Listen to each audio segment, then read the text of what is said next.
Okay. Do we have some?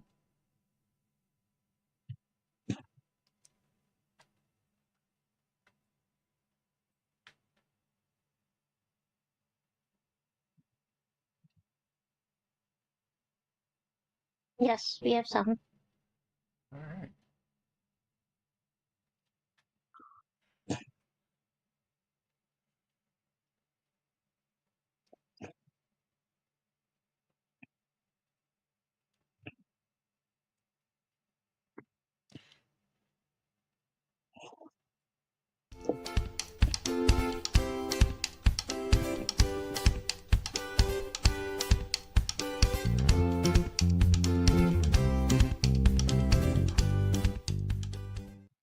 Hello and welcome. This is Kevin, also known as AWOL. And we're getting kind of near the end of this bag here. So hopefully we get a lot of progress in today. And yeah, should be pretty good. So could be really, really cool. Hey, it's Robert. Hey, good morning. Well, it's 10 o'clock here in Singapore. So not quite exactly morning. I know this guy from Xbox. Hello. At least if that's the same Robert that I think I know. Hello. Wait, before we get going, I just need to remind everybody that the secret word game is still going on. It's been a full year now. Nobody's guessed the magic word. All you have to do is chat. And if you say the right word, you win these two bracelets. One was made by me, and the other was made by Minute Craft. And they could be all yours. And I am joined by my lovely wife, Mandy. And yeah, we're going to get some stuff made here today. Should be a lot of fun.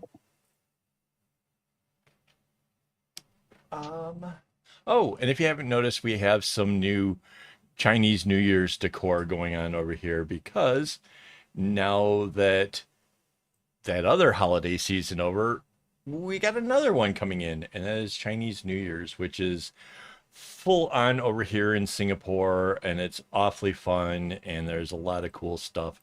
So, yeah, and it's going to be the year of the dragon. That's why we have a little dragon up here. So, kind of like a little mascot. We got another one coming. I don't know when his arrival will be. Hopefully soon. Chinese New Year isn't until when, honey? The 9th or 10th of February.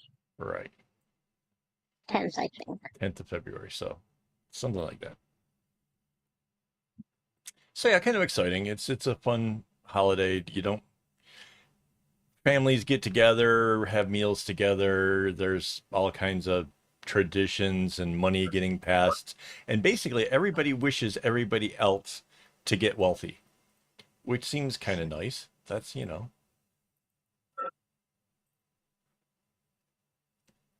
Oh, you're the, okay. So a different Robert. Wait, so you did, cool. That's kind of cool. We got one of our, the macrame peoples. Yeah. Well, I'm glad to see you're here. This is, I'm sure, still technically macrame. It's all strings and knots. This is by far one of the easiest patterns I probably have ever dealt with. So if anybody was kind of new to this sort of thing, I would definitely say this is the one to start with. It didn't require like hard, difficult starts for the beginning of it. In fact, I have a web page. Let's see. I have a whole web page dedicated to what we've done with this so far. So it started out with the whole making the pattern for it, and this here is the pattern. And then from there on, we've included every basic update, every live stream. This has strictly been made on the live streams here. So that way, anybody that wanted to see the progress and see how long it takes. So there's what, 21 hours into this so far. We would have been further along, but all the black string has been replaced with longer ones, which is kind of a big deal. it's one of the things that I think typically stops people from endeavoring in something huge is because typically when you do like rope macrame and some other projects, it's very difficult to exchange a new string partway through it. And so in turn, everybody uses gigantically long pieces of string. In this case, I've kind of come up with a way when the strings are doubled up like this to be able to replace them at will. And it really kind of does help to be able to make bigger, fun things. I mean, I've done pillows and wall hangings and all kinds of other stuff. So, yeah. But this is a lot of those are probably harder than what this is, which is weird because this one really does have a very complex look, but that's just because there's 12 different colors with a black backgroundy color going on. So yeah, it's just the colors making it look complex. So hopefully everybody's coming into this new year all nice and happy and keeping to whatever resolutions that you may have given yourself. I'm for me, I'm just going to try to keep doing the daily videos and making stuff and having tutorials and just having fun with it. Um, this, like I said, this one's going to be done here soon. I don't know if it'll be, I don't think it'll be tonight, but probably I'm going to guess next week. And then we get to start another project, which, yeah, but that one's going to be way more complex. It's going to be so much harder, guys. Oh my God, we're going to be things. What do we? Oh well, thank you very much. If you had told me before, come join the group, I would have came and joined the group. I personally love the idea of spreading the word that we don't have to make just plant hangers or you know all the traditional things that you typically see. My sisters and stuff like they were, in the 70s. That was the kind of stuff. That's what macrame was. The hanging table thing and where you have like a round piece of glass and big ropes that come down from the ceiling to hold it up. There's so much. This is based off of what.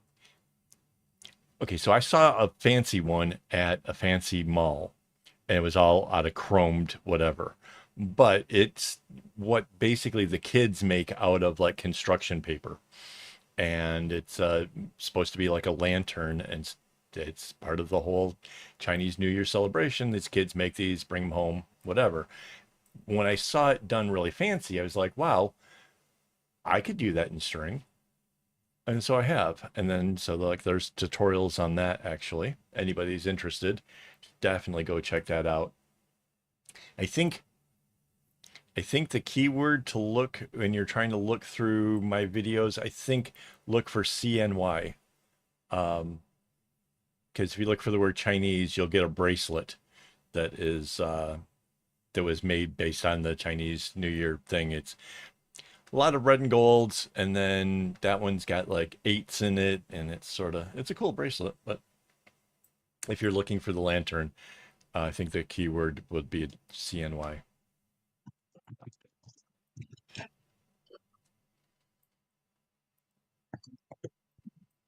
So,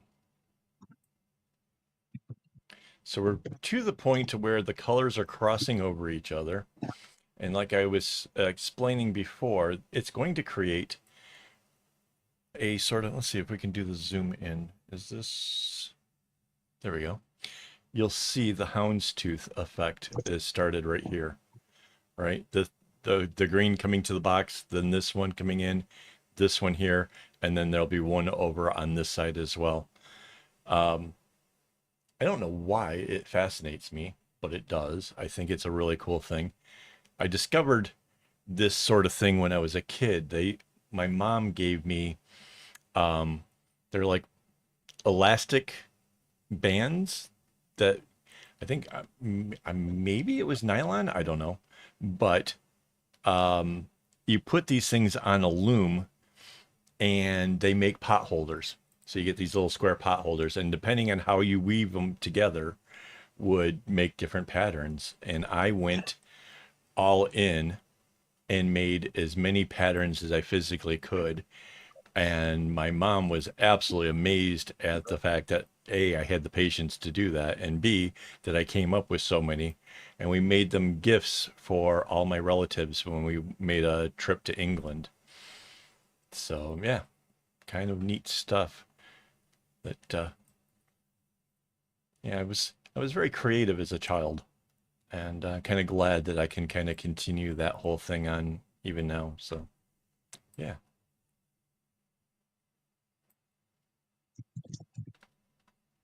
Let's go back to the regular one. Well, if you're wondering, the down in the bottom corner there, that little celebration-y thing, that is because we are monetized. It finally happened.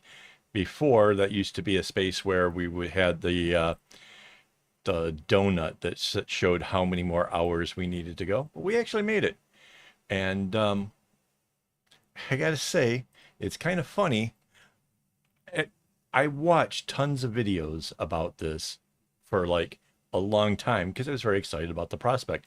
And in all those videos, people would share how they made hundreds of dollars from YouTube. And I thought that'd be awesome. I'd love to make hundreds of dollars. It's only been 6 days, so I don't even have a full week to report. But in 6 days, I've managed to make $1.45. So the idea of getting a fat paycheck, not really going to be happening anytime soon. So, yeah, still hoping to have people join me via Patreon or the YouTube members, which is the little link next to the subscribe button. It says join. And if you join, it's like $5 a month Singapore, which I think is like $4 USA. And yeah, it goes a long ways to helping me to get cool things like nice microphones and better cameras. And, you know, I don't know if you can tell, but we're now in higher resolution than we've been. So that's all thanks to contributions from people just like you. So I think you just created a new word. yeah, I think so too. My tongue was just like did not work out very well. Anyway, I'm trying over here. As my mother would say, I was very trying.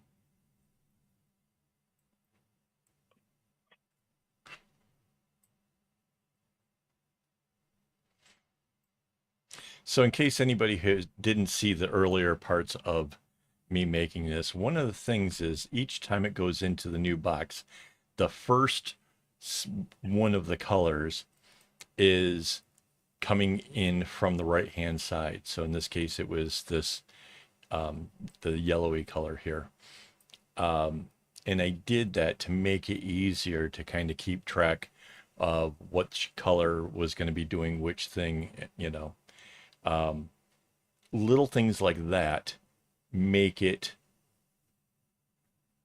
easier on yourself. Like if you can make little rules and little tricks that will keep you reminded of how a pattern works, it will actually go a long ways, especially when doing something as long and whatever as this. Hang on, I missed something over here. Oh, yes.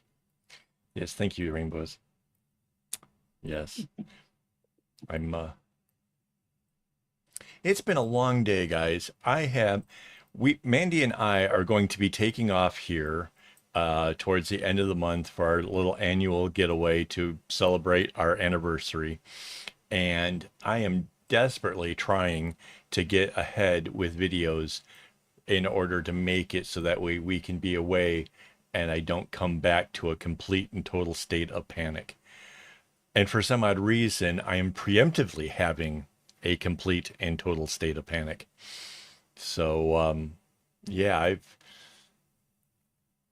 despite the fact that I wasn't doing the members only live stream, I managed to do voiceovers today. I did some video edits. I did all kinds of stuff that was pretty intense. So yeah, it's been a pretty crazy. I try on Saturdays to not do any knots before the the live stream, so that way I don't come into this thing with my muscles all tired and sore or whatever. But it turns out there was plenty of other work to be done. And in case you didn't know, I got Mandy to help me with some things, like, correcting the closed captions and stuff. But other than that, I pretty much do the editing and basically everything else. Just and there's a whole lot of stuff that goes in to doing this. So yeah, it's there can be days where it gets crazy. Today was one of them.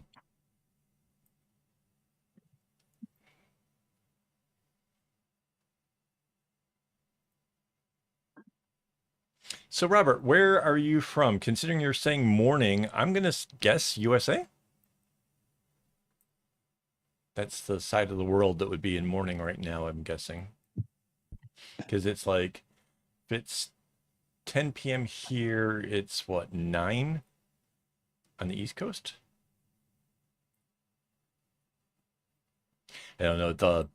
The time zone things get worse when the daylight savings is happening, because normally I would know that Detroit is 12 hours from Singapore time. But with the daylight savings, it throws it off an hour, and I never know which direction that is. Like all these years, I still can't seem to figure that one out. You and you would think I would, because Mandy and I used to like talk for like 3 years of, just through the whole long distance thing. And I'm missing a bunch of stuff. Do. 8 ball. So Outlook is good for being alive. I guess his Outlook is good at being alive, which is scary. Oh, I saw a post today that showed that somebody sent ChatGTP got the captcha thing with the letters all squirrely, and ChatGTP identified what it was and then explained what a human would see, what the letters and numbers were. And it's like, uh-oh, the robots have learned. They know how to do the thing now. Oregon. Ooh. So it's got to be crazy early for you. Wow, welcome, welcome. That's good morning indeed.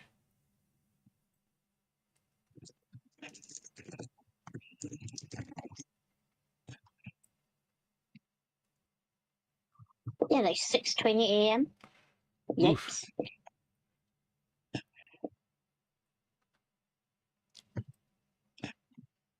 I love the fact we have a research department that can find that. That's awesome. Good job.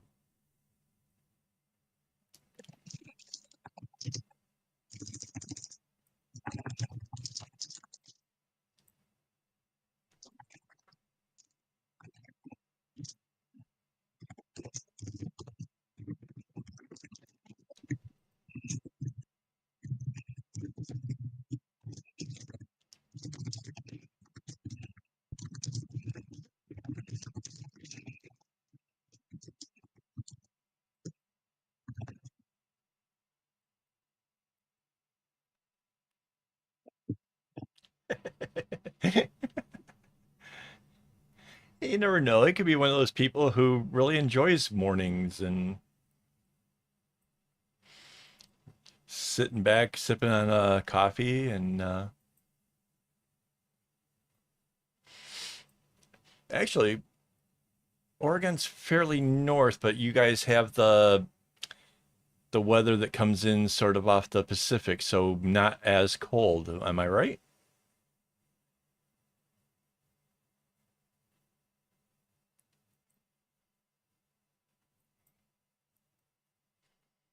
because I know that a lot of the northwest area like there is they don't get crazy snowstorms. Well, they might get it once or twice or other, but most of the time they're kind of it's like rain.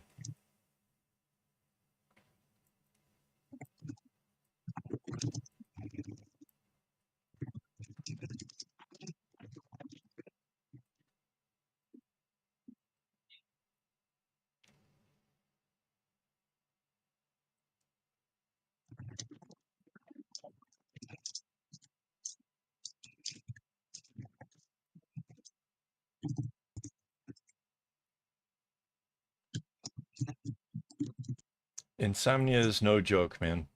I It's pretty relatable stuff. I was kind of worried that my medications would actually give it to me worse than I do, but yeah, I have a I have a hard time winding down to getting to sleep, and then once asleep, I'm easily awoken. So it's maybe not quite the same, but it's sort of getting close to that area.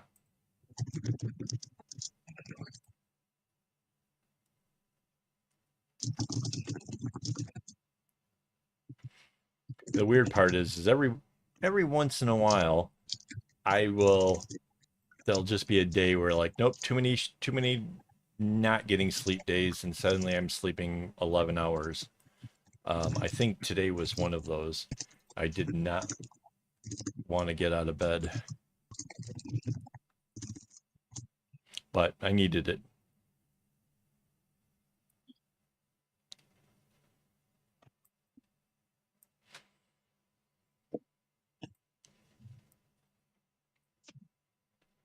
Oh, the is it this one?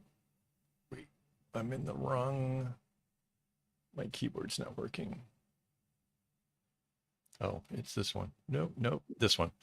So this is our schedule going in for next week, and if you might notice there, I've got Tuesday and Wednesday off, and that is because I'm going in for my jab for the vaccine, and the last time I got it, kind of didn't feel great for a little while, so kind of just encasing, trying to make sure that everybody's expectations are met, and just saying I won't be here. I might be working. Um, I might be miserable while I'm working. Oh, I don't know. We'll see what happens. But the plan is to try to relax with that. So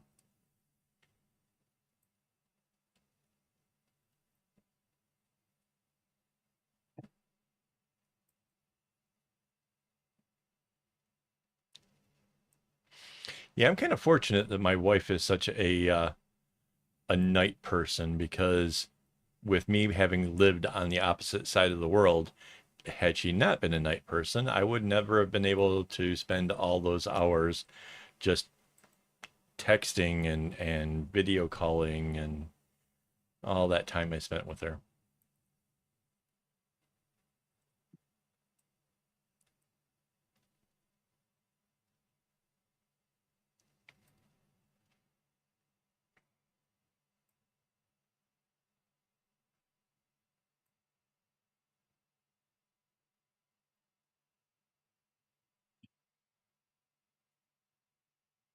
Okay.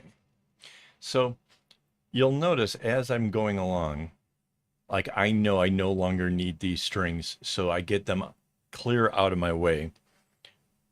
And it helps to make sure that you don't have things kind of conflicting in your work area.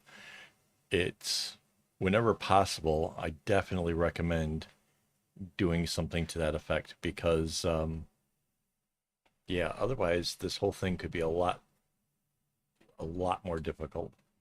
And there's no if there's no need for it, then yeah, you don't want to do that. And you can see all the strings that are from around the back. I have them kind of going off screen. There's a like an S hook, something like this, that's kind of hooked over to the side, and the string is lying with across that.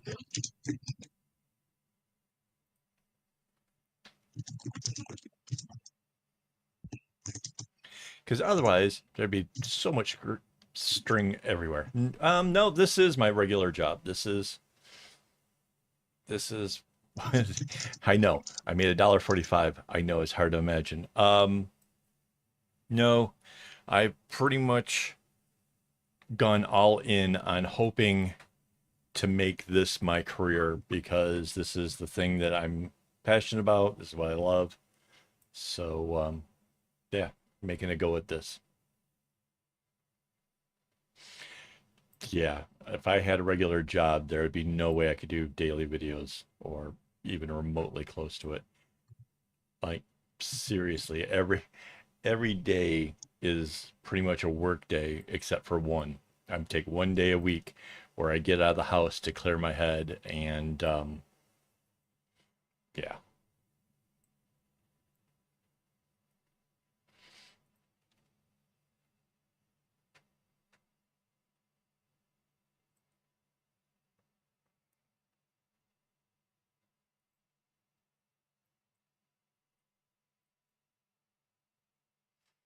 Yeah, I'm kind of curious. I haven't actually looked a little bit. Hang on, give me a second. Over here, open this. Content live. So this week so far, this one was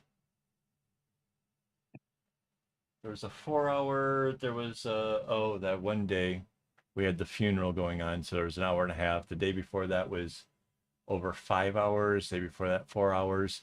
Yeah, like 4 and 5 hours a day live streaming to the members only thing. So, um, and that's not my entire workday. That's my workday once I'm all dressed and camera ready.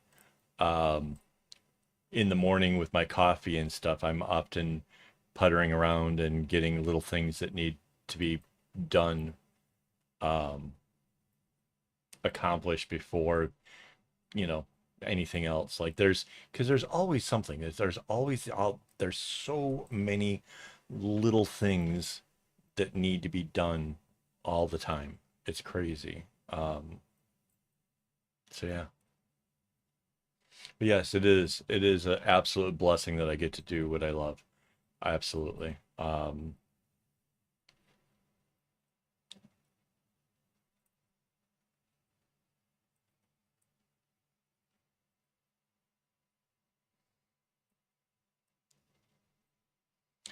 I kind of For me, the big part of it is I've developed ways of being able to do things like a bag like this and to be able to make a lantern like that. Or I've got um, this can. Just happens to be that the coasters from IKEA work perfectly to seal that up. But stuff like that, I would hate it if future generations didn't have the inspiration or whatever to actually do these things because it's obvious they're not common. Nobody seems to, well, a lot of people seem really, really surprised when they see the stuff that I made. So, um, the fact is, every day I come up with more ideas. I've got ornaments like this, right? That um, I'm making tutorials for, and I'm really excited about these things. I think that's going to be an interesting new direction for stuff. Um, and it's not that I have like one. See, pattern is a hard word. It's not a pattern. I have 12 different constructions, like actual different. It's each one can have countless patterns applied to it, but I have 12 different ways of putting these things together to create an ornament. And that's what I'm kind of really excited about, is the fact that once I basically get all that out, people can go absolutely crazy and choose any pattern they want and be able to make the ornament to their own colors and designs and whatever else. So yeah, and honestly, I think before next, holiday season, I may have more figured out than just the initial 12. So yeah, it's just I don't know. I don't know how the whole thing is going to end up happening. At some point, I want to be able to show how to do other patterns on those things and be able to alter it by changing up the string counts or whatever else. So that there's so much stuff potentially to do and to make.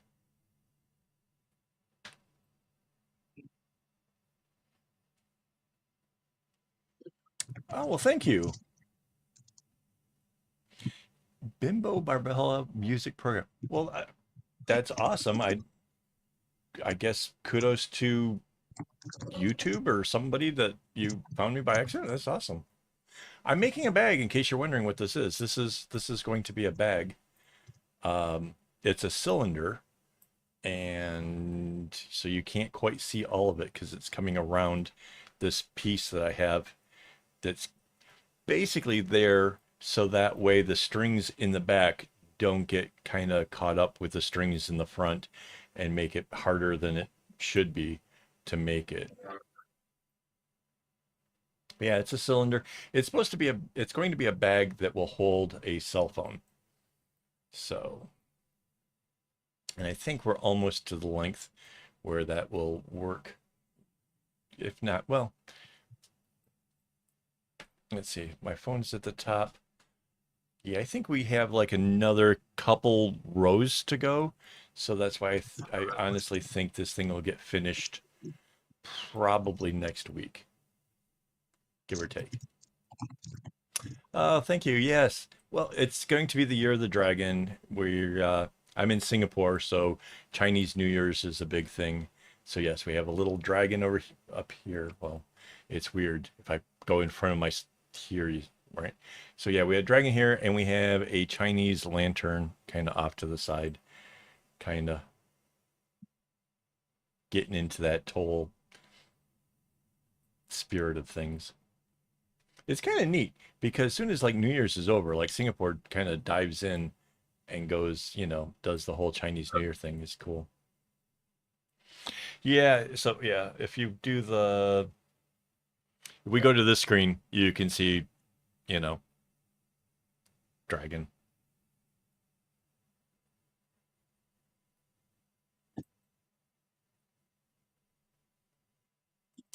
The bag is very easy. You should check out, there's a link in the description that will take you to the web page where the pattern is and all the videos that break down exactly what goes into this. If you can make a chevron, right? If you can make the knots to come out, one's going to the right and one's going to the left. If you can make that, you can make this. We are 21 and a half hours into it so far. So it's not even like, some kind of crazy months long kind of thing. Um, Basically, this whole thing has been done on live streams. So you can watch every single knot being made and be able to kind of work along with me and see how it's done. The only thing that was done in advance are the loops, which is, well, I can bring that down. The loops here. All right. So these loops were made with a kumi, like a kumi disc. Each one of these things is there 12 strands? Yes. There's 12 individual strands. So when it comes around, you get 12 strings on both sides. So yeah.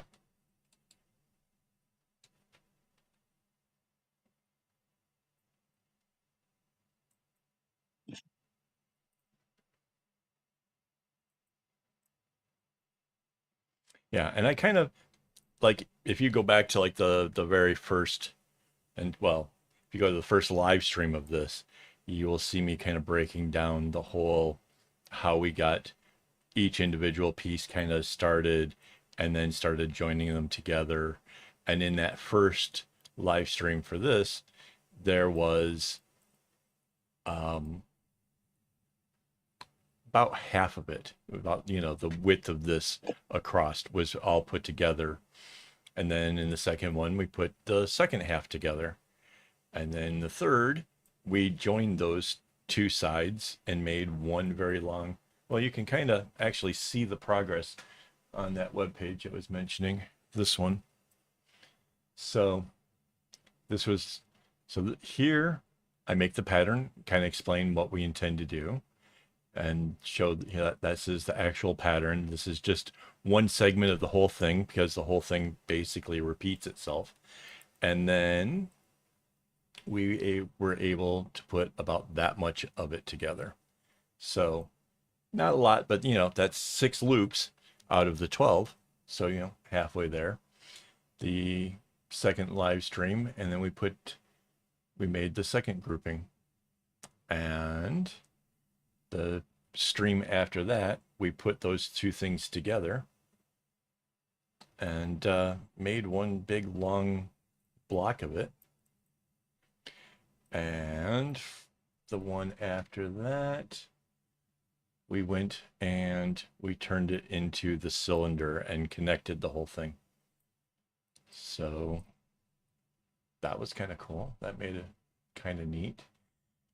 The following week, we just basically made it taller and just added in, you know, lots of knots and went around in circles, made it taller. The week after that, we made it taller still. And then I think, yeah, so then the week here, we didn't add a photo because there was the adding all of the floss, the all of the black strings got replaced because they were getting short, and I wanted to make sure that I was going to be able to get all the way down to the bottom of this thing. So all of the black strings got replaced, which that's kind of useful to know how to do. Good video to gain some skills. And now this week we're just trying to add to the length. Going to try to get all the way around this thing with like 2 boxes as we go.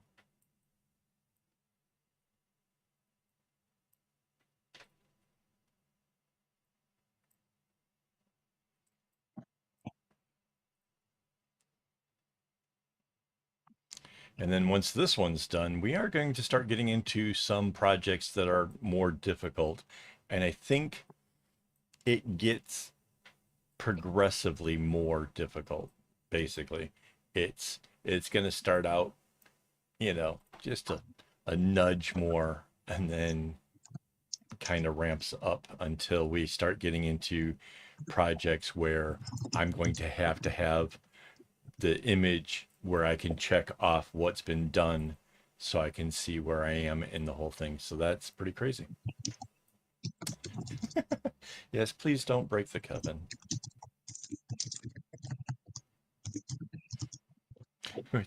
Which is kind of a thing around here, by the way. Don't break the Kevin because, yeah, I've had a few times where almost losing my mind over mathematical things or understanding things or whatever. So it's actually, if you go, there's a thing down below where for the various merch, there is a Don't Break the Kevin t-shirts and other various attire. So yeah. Oh no, there's going to be, oh, okay, so if you're really new to the channel, you may not have seen, I have done some really, really crazy stuff. I made something that's 866 strings wide, which was like a 1.6 meters wide by 0.6 meters tall. It took 9 months to make, and the pattern on it, it's basically 12 different squares that have 12 other squares attached to it that kind of shift in chunks. Yeah, that was, and we just called that the big project. So yeah, that was, yeah. We have to wait for to break the Kevin. Is that what I just caught there?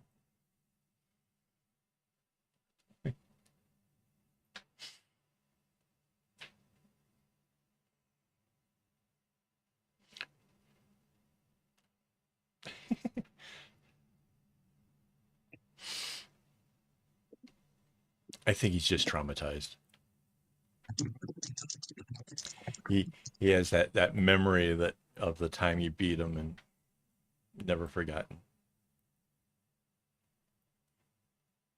Oh yeah, it's right there every time she chats.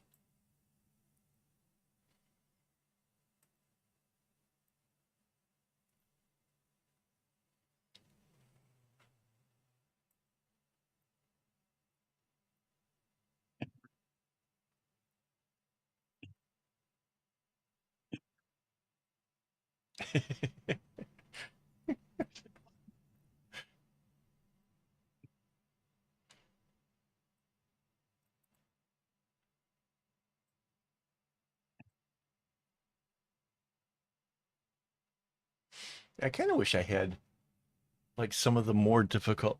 I've done. I've made crazy stuff. Oh, I can show. Do do do do do.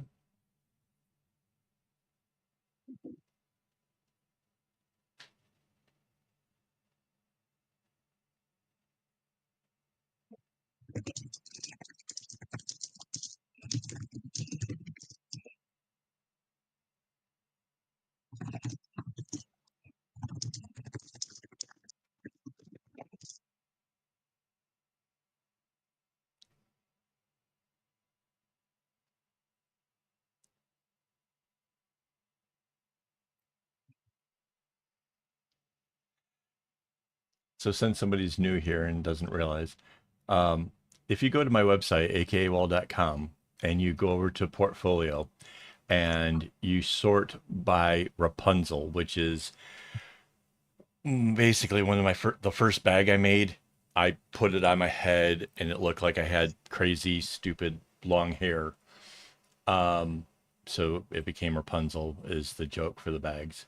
You go in there and you can see some of these. Um, that one was kind of particularly cool because that's the bottom of it. That's sort of different. That one's again kind of ridiculous and complicated. Um, this one was huge, um, and a bit complicated. Back then, part of my whole goal was to make all of them as different as possible, coming up with different ways of like this one has like a it comes down, comes in a little bit diagonal and then flat for the thing, whereas this one just came in as like a diamond shaped with a long thing and a button to it. This one was for a friend in Indonesia. He plays the flute. So this thing is long enough to actually carry a flute around. But yeah, there's this one and the picture that's next to it are the same bag, despite the fact that they don't look the same. It's because there's 144 colors used in making that one. And it started at the bottom with a group of colors going one direction and a different group of colors going the other, which that was pretty hard. And then wait, why is the one where's the one with the cool spiral base? Wait. Ah. Okay, so this one also has the 144 colors, but instead of being flat, it goes around and it has a base that looks like that. Like that thing is just absolutely that one's pretty insane. That was complicated. Mind you, the ones that are going to be coming are going to be a little bit harder because they're a little bit more um a little bit more like this, where it's got that ethnic design and it repeats, and it's going to make it hard to be able to make those kind of details and know where you are with the repetitions and stuff. That's why I'm going to have like an image where I tick off boxes to show where I've been. So yeah, not my favorite thing to do, but it beats the heck out of trying to count all the time to see how many knots down something is, because been there, done that before. That's not fun. That it just takes so much more time. Like this right here is great because I don't have to concentrate much. You know, when the box first starts, it goes to the right. The next one goes to the left, and then the right, left, right, left. It's really, it's been made as idiot proof as I could do it because basically I'm an idiot. And um, I wanted this to be as beginner friendly as possible because I want beginners, people who are, you know, want to be able to go to the next level and try something new. I wanted them to be able to have a project that they could do and feel really accomplished with, that wasn't going to be too crazy. There was a bag that was similar to this. Do I have the picture in the thing? Yeah, I do. So this one,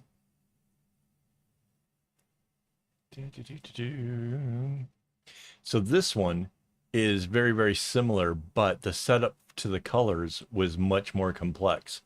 And because overall, once you get it started, it was easy, but that getting it started was a problem was kind of what inspired this. Was instead of, you know, like trying to say, you know, this thing is so easy and whatever, but you know, you have to master how to get the colors to align properly or whatever. I went with this. This one just has 12 colors and um the black for the background. So there's a lot more, obviously a lot more black than there is, but it's just 12 colors. So it's basically it's two reds, two orange, two yellows, two greens, two blues, two purples. And I lined them up going dark, light, dark, light, dark, light. So, and yes, I imagine at this point here, it may look really intimidating, but go back, check out those other videos, and you'll see it really has a very modest start. And the complexity really just is, it looks so much harder because there's so much colors going on and there's so much whatever to it. It's just it's an illusion. It's made to look hard when it's not. It's not at all. And that's, I love when that happens. You'll see me get excited on a lot of my tutorials that I make when I can make a bracelet that looks crazy complex, but just requires knots that go, you know, left or right. Because yeah, when you start putting in the other ones, the knots that are more complex and more difficult, yeah, you can get a lot more stuff done. But like with just using left and rights, where is it? There. I made this. It's really complex looking, um, like Celtic look. But the hardest part of this was again just kind of making sure that you knew how far to bring the knots down. Basically counting. So yeah. Oops, we just grabbed a 3 strings instead of 2.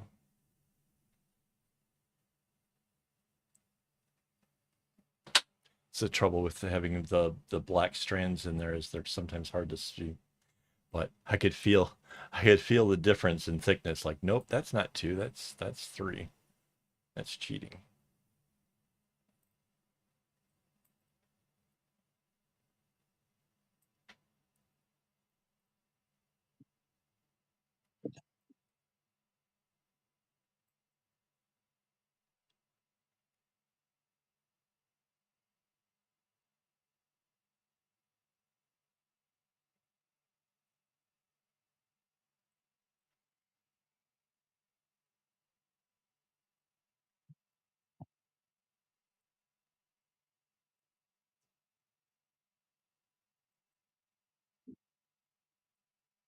So you can see like here, that was, these two squares are done, right? So that this comes the next square.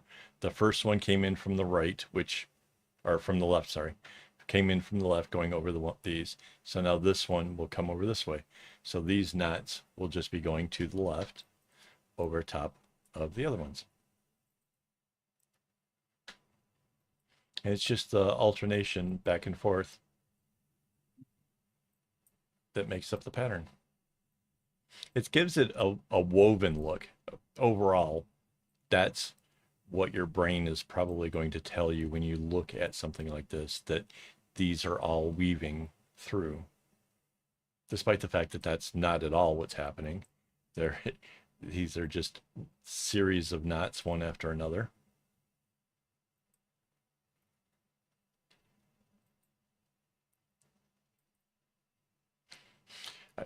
Back in my early days, people would say, "Oh, you're weaving something." I'm like, no, I'm not. And I would get really like, look, if you weave something, that's cool. Like t-shirts are woven, things like that. If you get a hole in that, they unravel, they come apart. If you get a hole in something that is series of knots, it can unravel as far as the next knot. Sometimes it might get out just a little bit further to maybe one more, but that's it. That's it where it stops. So to me, this stuff is way more durable, way more impressive, and way more time consuming because I don't think a machine can do this. We know machines do weaving all the time. That's how pretty much all our clothing is done. But this isn't, this is fabric that is very, very time consuming, but it lasts for so long. Like the first bag I made is still, it's in here somewhere. I know it's nearby. I don't know exactly where I've set it.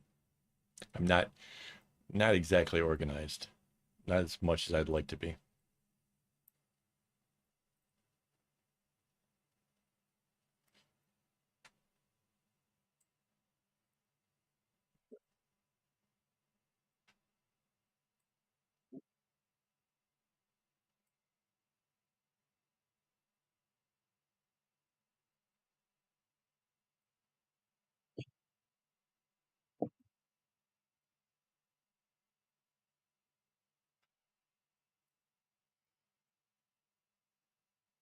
Now I could potentially have been, instead of doing this like these four things up, I could do it block by block.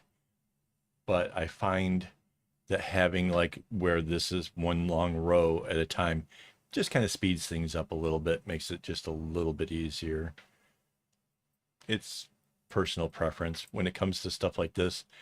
Um, you really kind of want to stick to whatever you're most comfortable with because there is that room for getting confused and not remembering what you're at, and get, if you bite off a little bit too much, getting, really turned around. So you just kind of take it kind of nice and easy. We're just doing two blocks at a time as we go around it. I'm pretty sure that pretty much will take us till 1 a.m. my time. Um, I might get a little bit more done. We'll see. Kind of depends. We might play around. We might try doing the song game here in a little while. I don't know. We'll see what goes.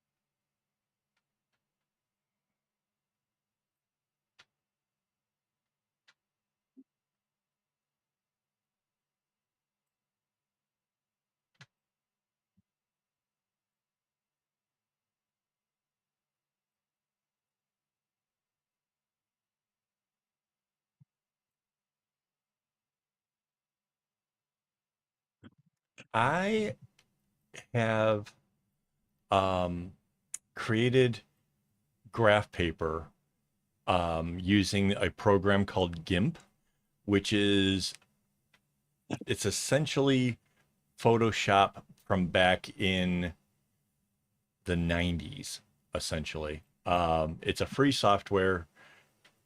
Um,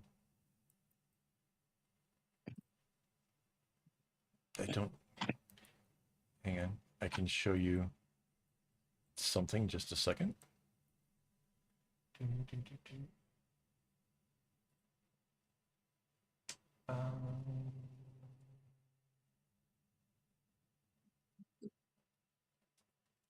Figures like the,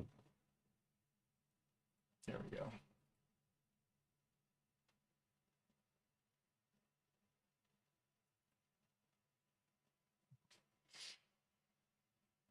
Is it opening? Oh, I didn't realize my software is actually already open. All right. So this is what it looks like. So this is over here at the top. There's different things like, you know, for selecting tools and stuff like that, paint tools. And then there's my graph papers like this. And there is over on my web page a whole boatload of them that are already put together of various sizes, depending on like the number of strings that you would be using in your project. And yeah, you just basically color it in. And if you zoom in, so you can see the box, the bigger box represents the knot itself, and the smaller box represents the strings that go underneath it. So let's say we had a yellow string here, and let's grab a different color.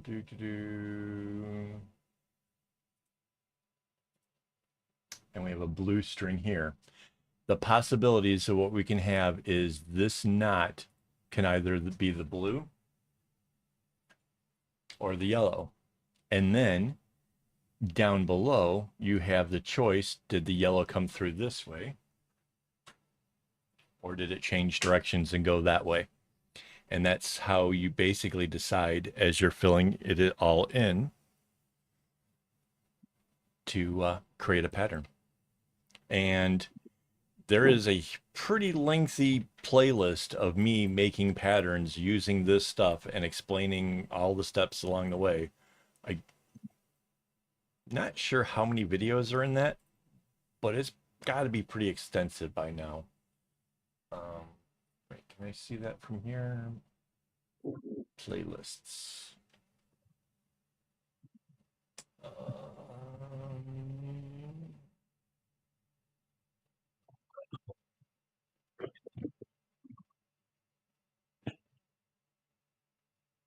Where are intermediate making patterns? 151 videos so far of me making patterns. So yeah, there's an extensive playlist. If you have several days, you could, you know, put that on and let that go.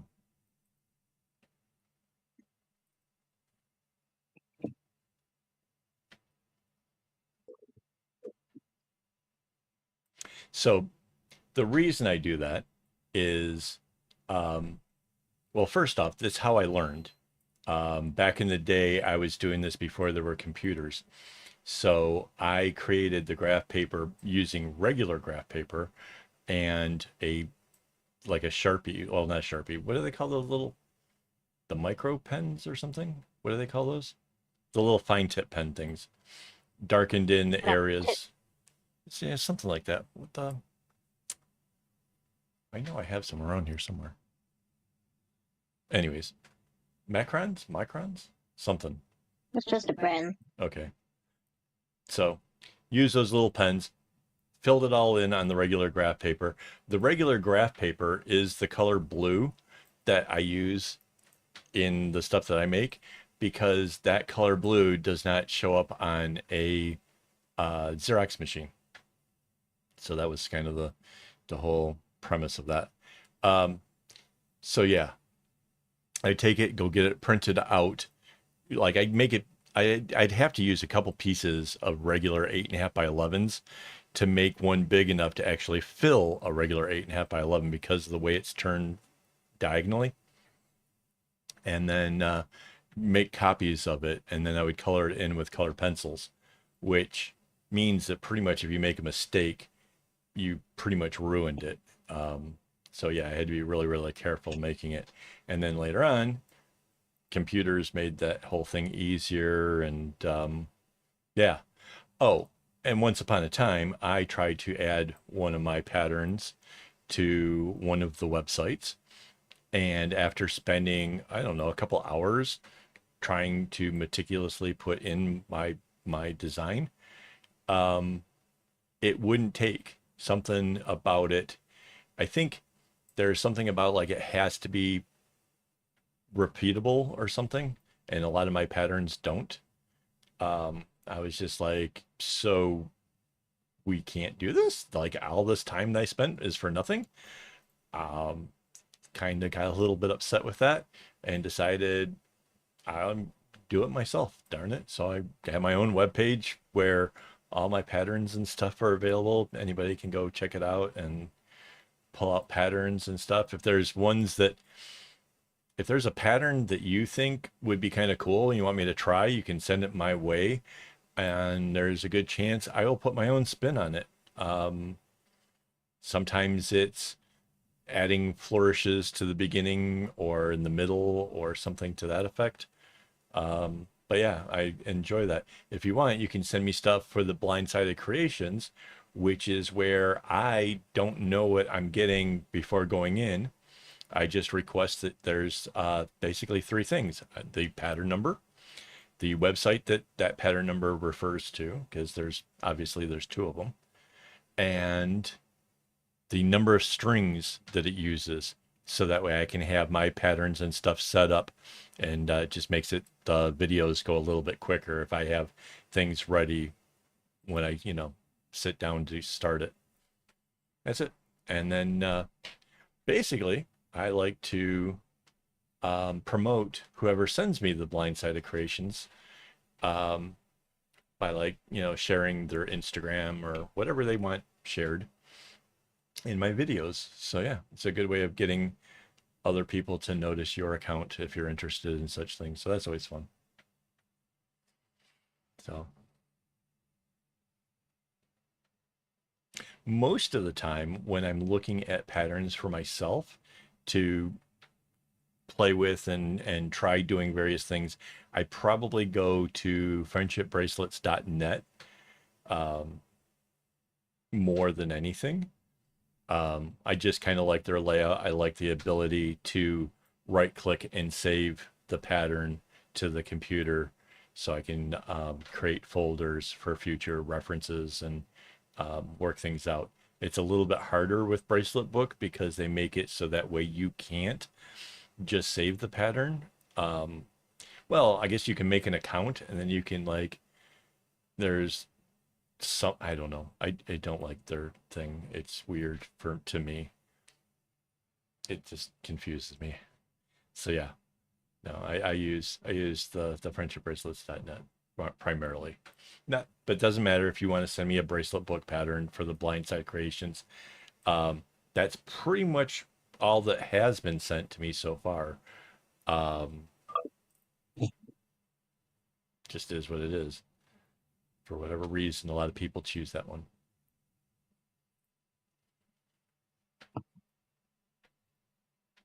But yeah, like a lot.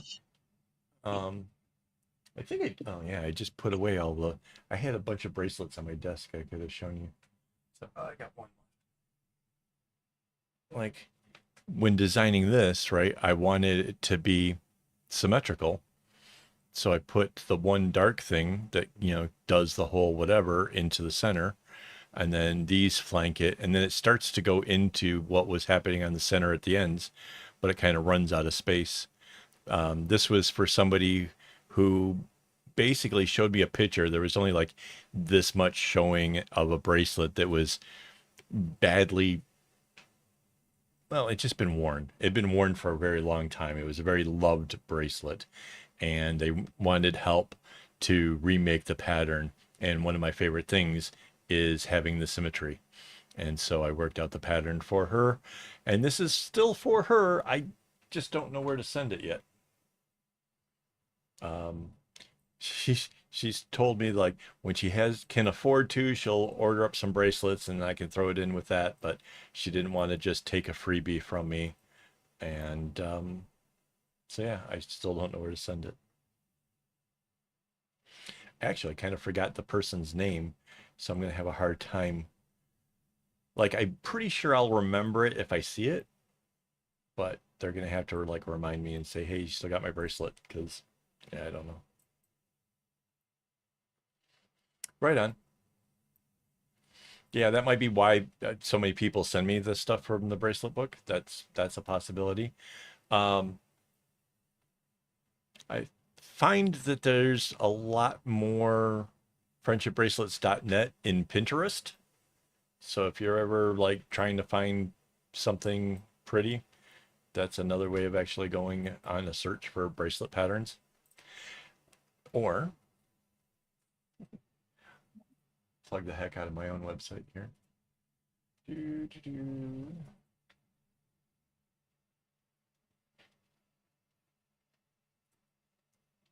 Da, do, do, do, do. So if you go under the tutorials and you go to patterns, a friend of mine insisted I do this. You can go through here and you will see a bunch of patterns that I've created.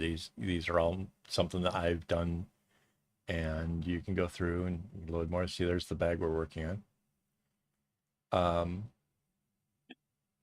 And you can go through, and if you click on them, it'll take you to the web page accordingly. Oh yeah, this is one of the phone bags that's going to be coming up.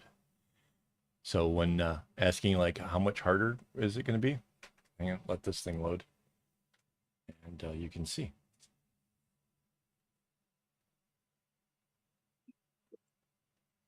That is the pattern for the bag. It's let me zoom. It is pretty darn complex, and it's the whole how do you basically segment knot areas in something like that. It's going to get very confusing. It's going to be very, very intense, and it's going to be a really pretty bag. It's really going to be gorgeous. Um, you can see at the top there is the diamond flap that will fold over it.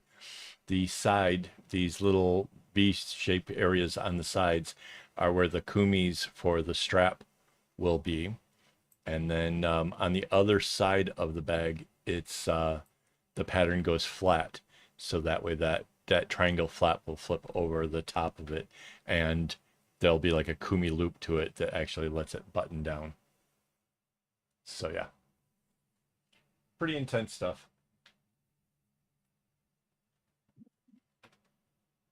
Yeah, and there's more in there. There's another one here.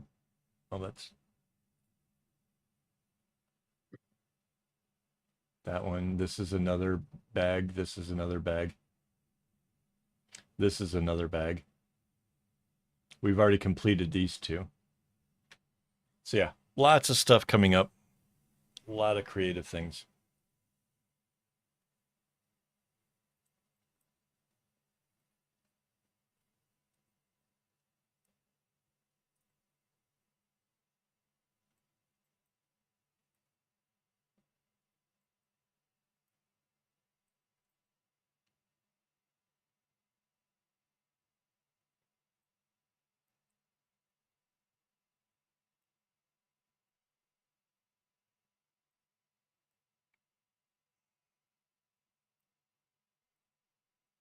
And of course, there's so talking about like the different ways I come up with doing patterns. Another thing that I kind of actually really enjoy is working from photos.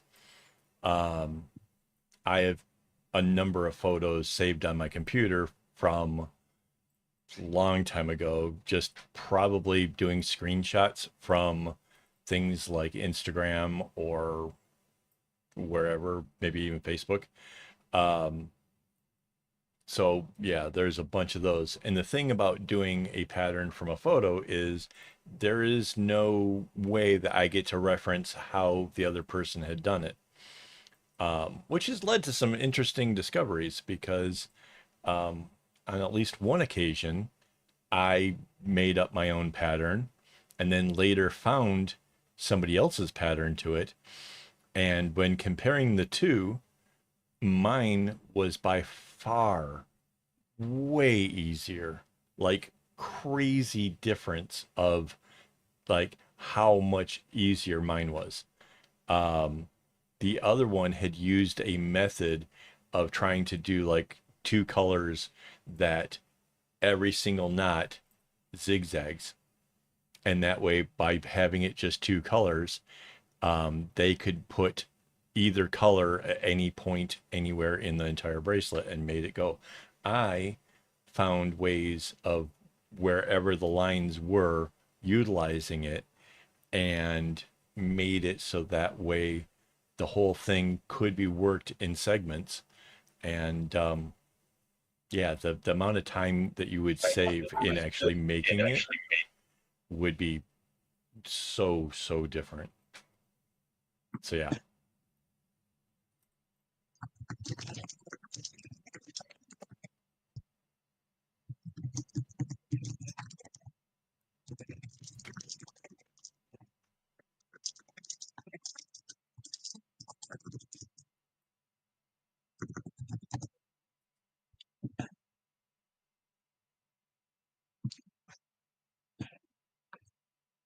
Does Bracelet Book have like based on difficulty?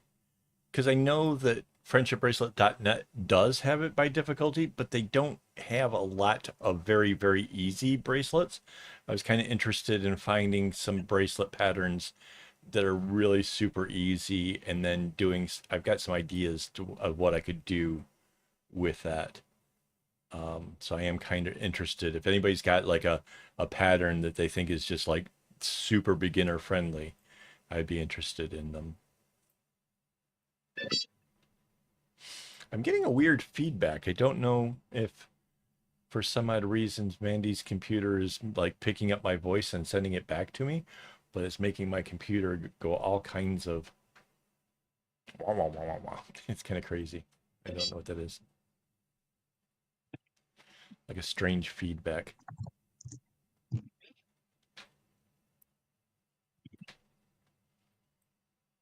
Do you still have your headphones on? Do you have your headphones Hmm. in? No? Maybe that's why. Hmm. It's like your microphone is picking up my voice or something and it's kind of doing a weird thing.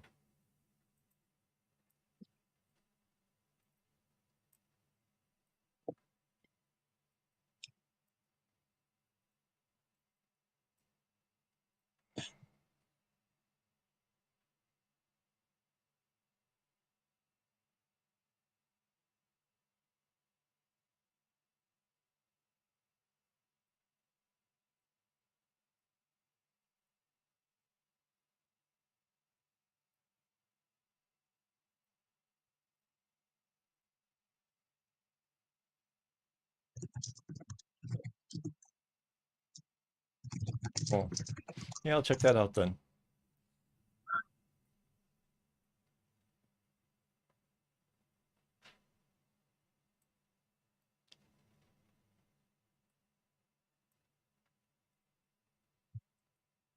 Wait, is it? Hang on, I gotta check something. Do, do, do, do, do. Yeah, so hello Isabella. I like your thing that you're making. That's very cool. I don't know if anybody's seen it, but over in Discord, she's working on something that looks like she's basically meshed three patterns together into one thing. It's very cool. I had to go double check to make sure that was you, because I was pretty sure it was. But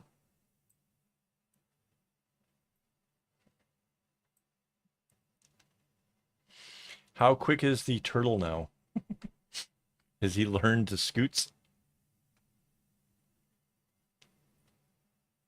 I love that idea, by the way. I absolutely love that.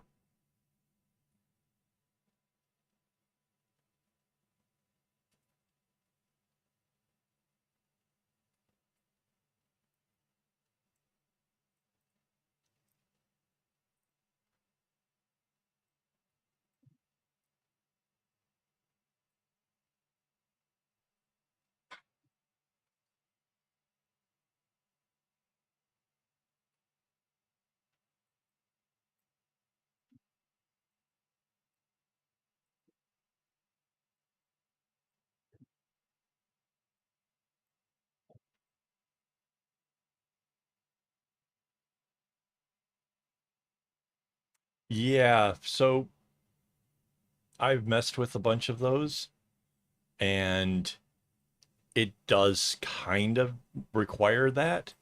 Um, you can kind of do a little bit more ahead sometimes if you concentrate on like the one pattern, bring from this shape down to this shape, and then you can work the other thing in the middle of it. But yeah, it's those are really super difficult, and usually does take one row at a time. An example of that would be the bag that I made for my sister. It's um, I don't know if I have. Oh, I don't have pictures of it. Why do I not have pictures of that? Yeah, there was like three parts of a video to that thing. If you ever want to check that out. But yeah, it's like multiple bracelets coming down, like three in the front and one on each side. So six, seven, eight bracelets to make one little bag.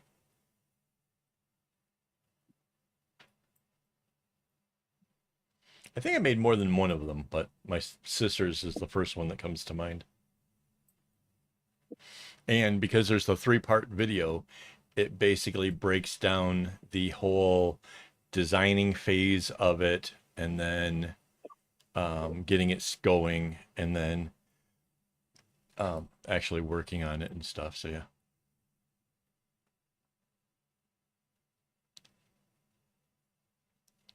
Uh, I saw a cute cartoon the other day.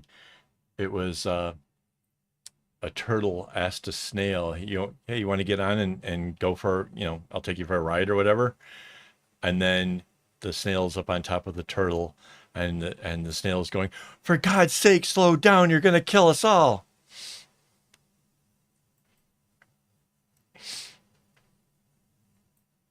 Thought that was awesome.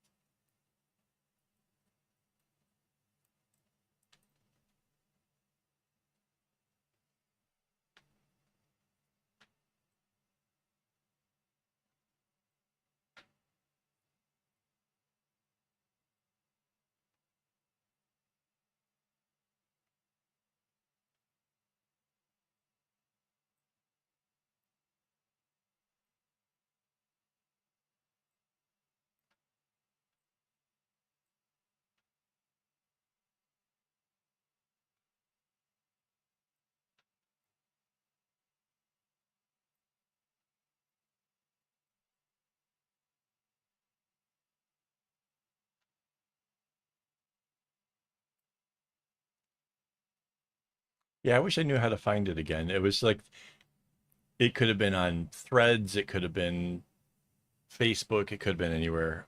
Instagram, who knows? No, I have not. Um, so basically, the bags that are done with the Mandela flower pattern is starting at the bottom. And as far as bags go, I've only ever done that once. And at the end of the day, I don't like it because you have all these loose strings to contend with in an area where um, the person can see it the most. When you look at how I do my bags, I make it so that way all these loose ends get tucked inside. Like, just have something. So, right? Like, everything is all inside of it, and that way you have a nice clean start on it. Or you have like the ones I showed you here, you have the loops to it. Um,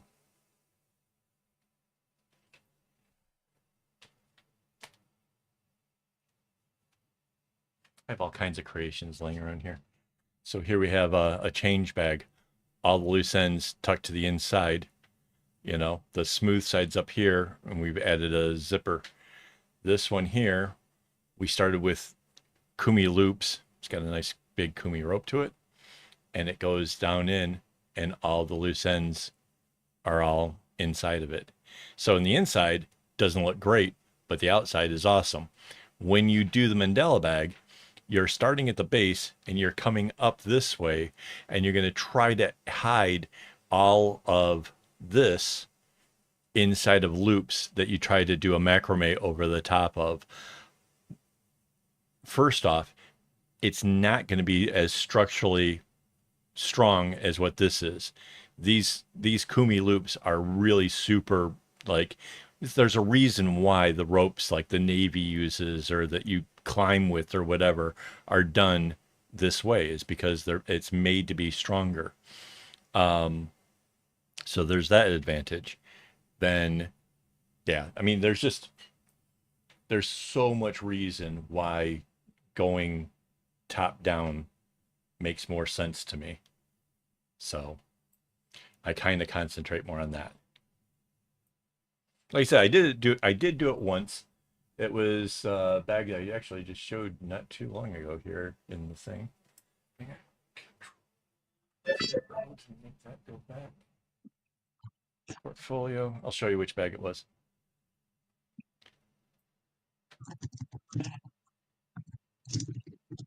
It's and I actually know where that bag is. That's in the other room. It's my wife's.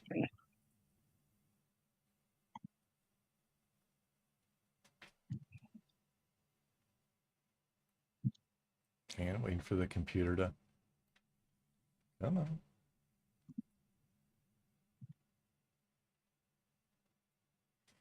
Okay, so it's this one.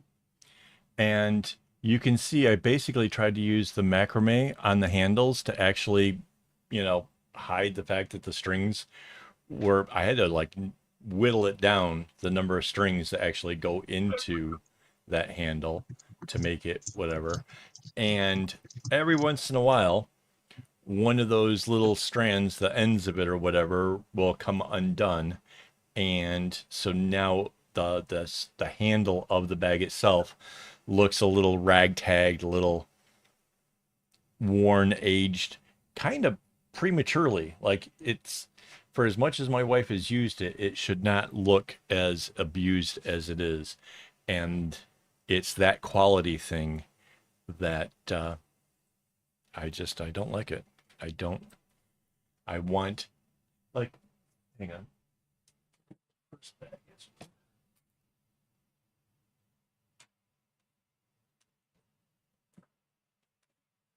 I think I might actually put it away in the tote. My first bag is what, 9 years old now, something like that. It's pretty old. Still looks as good as new. Despite taking it out and doing various stuff with it, still looks great. So yeah, that's the whole.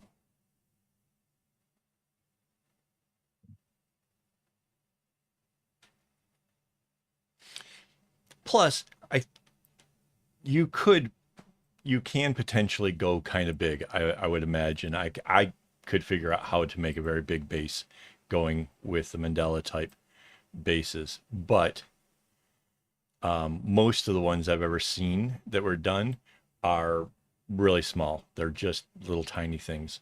Um, so I came up with my own stuff. I came up with. Do, do, do, do.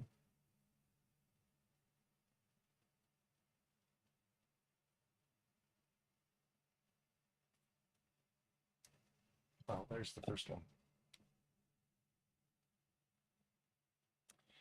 This is a way of taking many, many strings and narrowing it down bit by bit by bit. Um, Essentially, normally you would tie one string over one string to get your knot. To do this, you tie one string over two strings, and you do that a couple times, and then you eliminate one of those two strings. And by steadily doing this at the right rate, you eventually get it to narrow down smaller and smaller and smaller.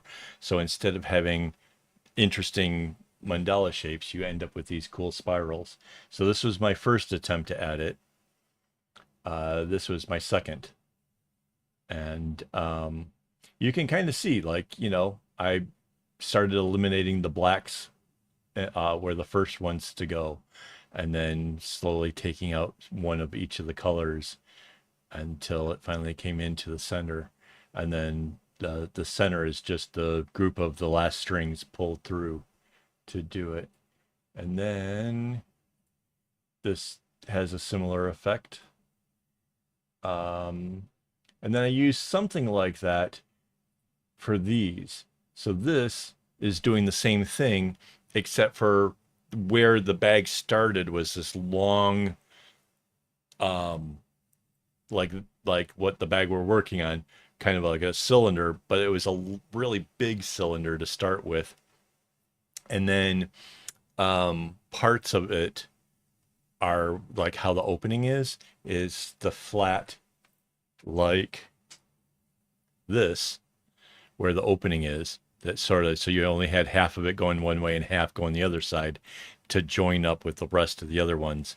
And yeah, so that's a bit more complex. And then there was this one. Again, this is my wife's. This one is a little bit more intense in the way that it comes to the centers. But here you can see the opening, and you can see that I created a flap that goes over to a button that seals it off. So this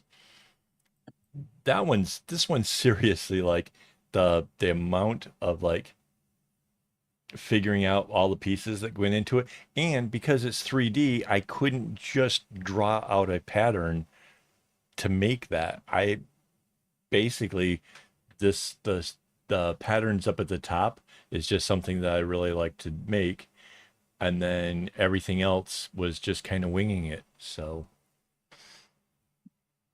it's kind of why there's not a whole lot of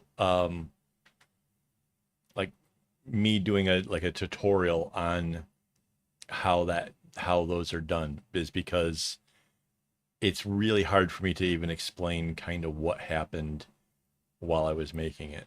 So yeah, no, I considered it and toyed around with various ideas. I did the one bag and discovered what I kind of already had known. Like, I'm pretty good with my imagination, and kind of had worked out really early on that I didn't like the working from the bottom because of the whole loose ends thing. Um, and so I tried working out other ways of doing it.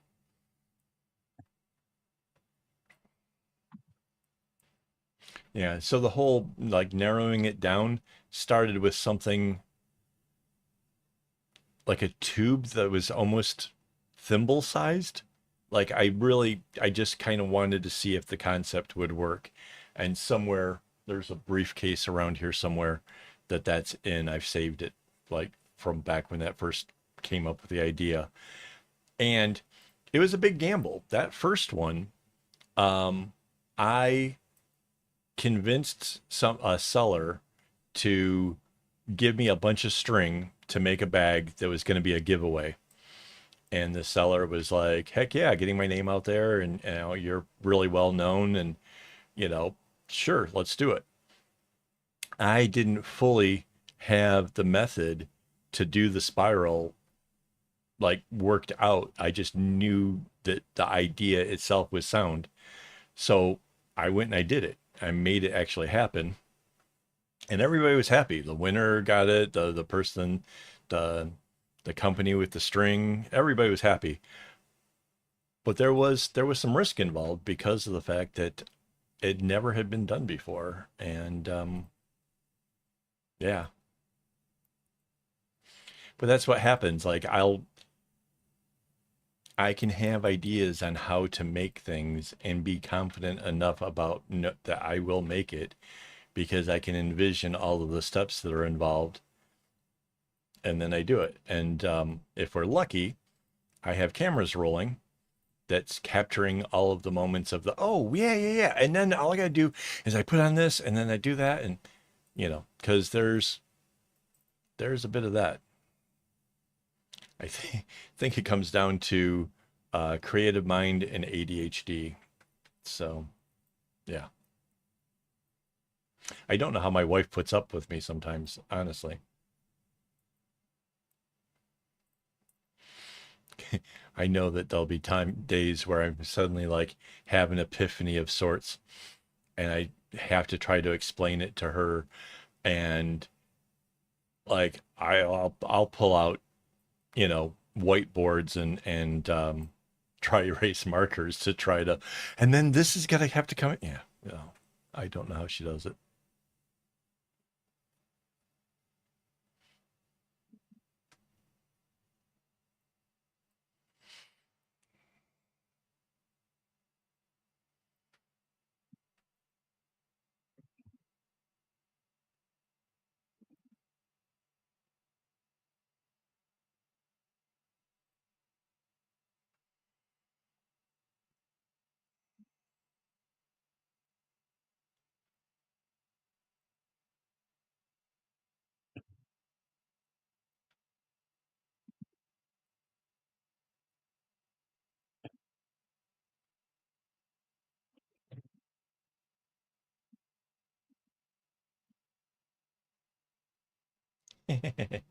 Yes, I suppose it is.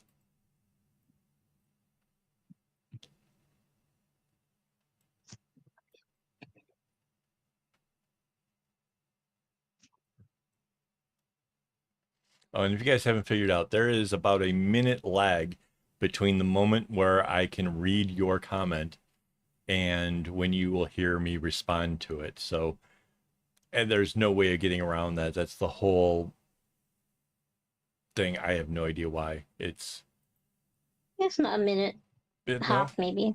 half a minute. It's a little while. So,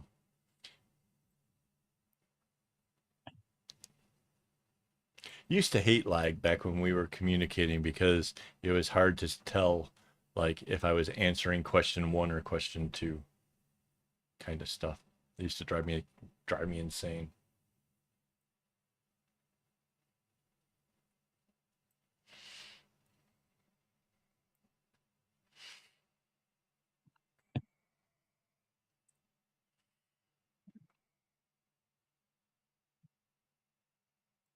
How did we deal with dial-up days?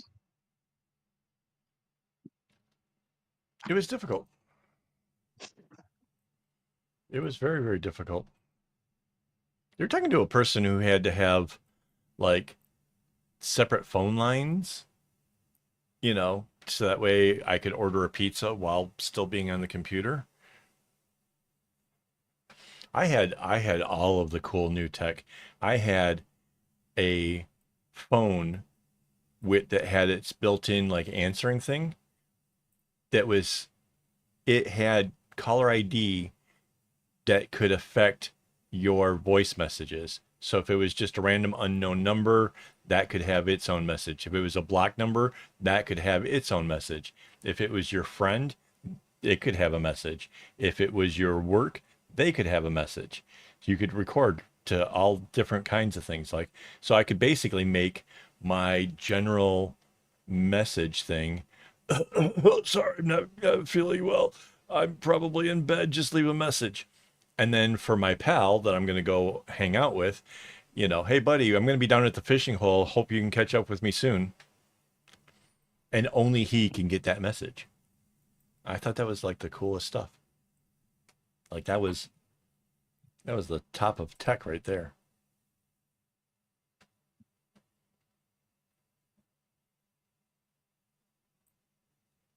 Oh, and when people called in, because it could recognize the various numbers, you could have it say audibly the name of the person instead of like if it didn't know the name, it would just read out the numbers, 5551212.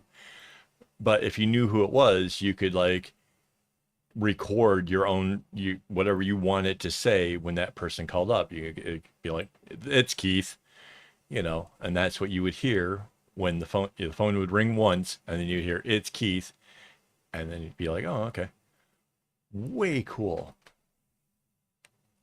Like I don't know why they don't make like stuff for the home phones to be able to do that stuff anymore, but that was cool '90s stuff back in the day of the whole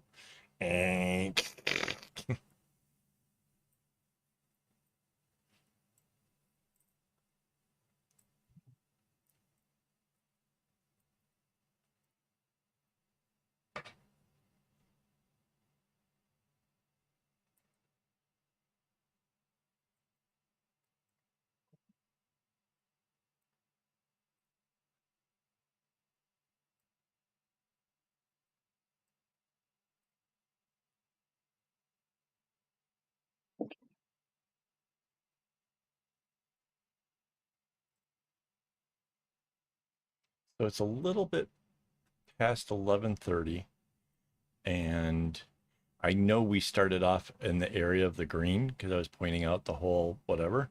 So yeah, we're likely by 1 o'clock have made it all the way around this.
So I mentioned before that we're going to be going away for a little bit. I don't know how much I will actually make while I'm away, but I can guarantee you that I'm already looking at what string am I bringing along for the trip. I'm not going to bring as much as say the last time I went out, but I'm definitely going to bring along a clipboard and some stuff in case there's a little downtime or relaxing or hiding from the rain or something. Plus, it's going to be colder there, so it's not like there'll be any poolside stuff. We're actually going away to somewhere where it's nice and chilly. So that's always fun. It's uh it's pretty warm here most all of the time. We've been getting a lot of rain in the last couple weeks. So it's kind of cooled off some. I don't know. It's what, 27 degrees out right now. So that's kind of cool for us, honestly. That's 80 Fahrenheit. Yeah.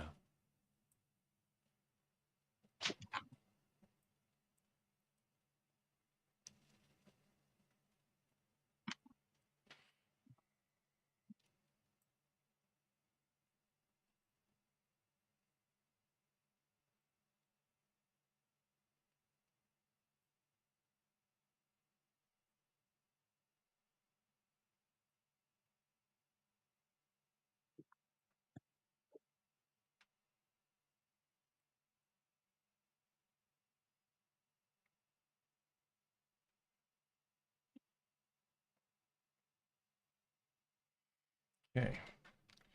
Time to give it a little spin again.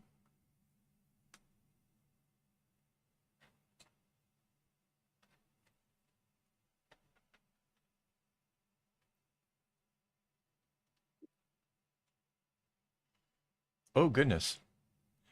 -10 is very chilly. It's a kind of weather. If you don't have a scarf, you can end up with icicles or snotsicles.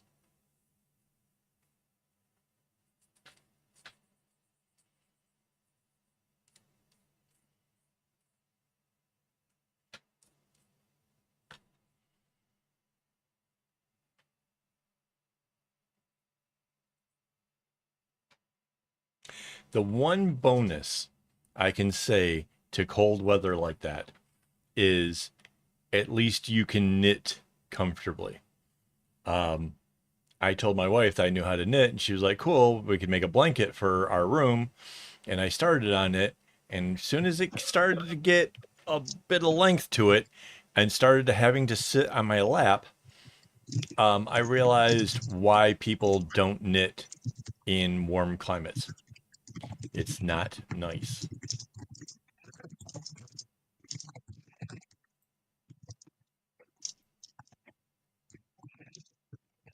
And mind you, once upon a time, I was making scarves and things for myself. I never made like a sweater or anything. I made scarves, and I could cable knit, and I could do a variety of different creative things. Um, but yeah, that all went away when I came to the land of the tropics.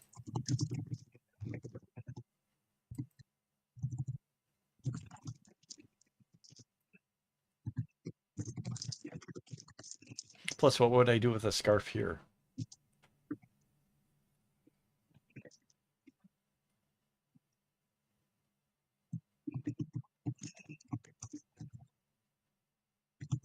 Oh, oh yeah, it does.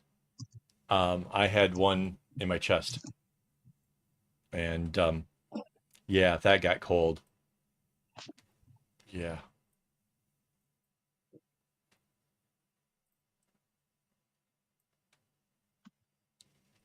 I remember one time I was heading to a party for New Year's, and um, didn't anticipate how much it was going to cost to get to the thing. Basically, my roommate was like, "Here's $50, go away." So I'm like, "All right, I'll take the $50, go to my friend's New Year's Eve party, and I'll hang out there." That wasn't enough to get me anywhere close to their house, so I got dropped off in the middle of nowhere and was walking, and I had to take out my earrings because my I thought I was going to lose my earlobes because it was so cold, and I didn't have proper scarves or anything because I wasn't anticipating walking around in the dead of winter. And by that point, I didn't have money to even get myself back home, and had a long walk home. That was brutal. Out in the middle of nowhere when I hear all the fireworks and gunshots. That was uh, that was a brutal one.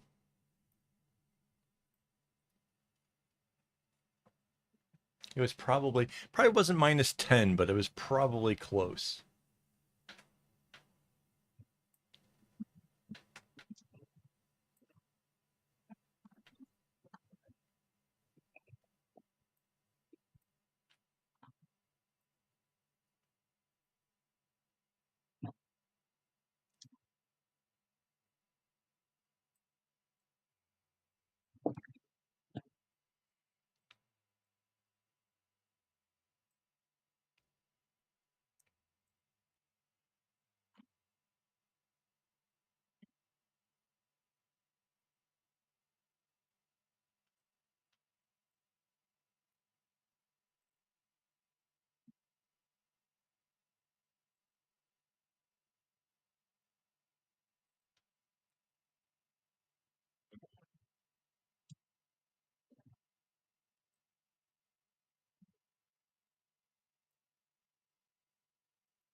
This is really coming along. I really am kind of excited about this.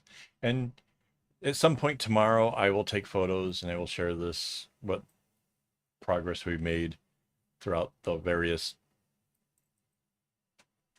social media things. It'll be fun.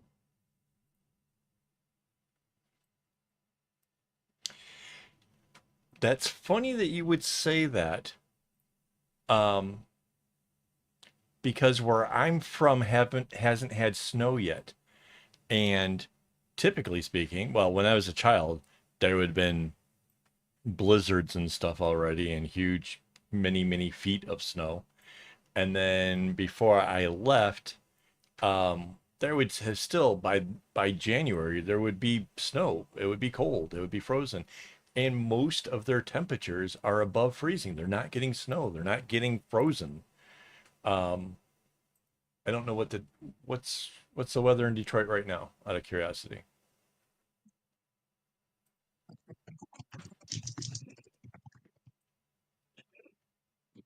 0 Okay, so like Celsius. that's a first for like a while. Like I've been kind of checking in periodically.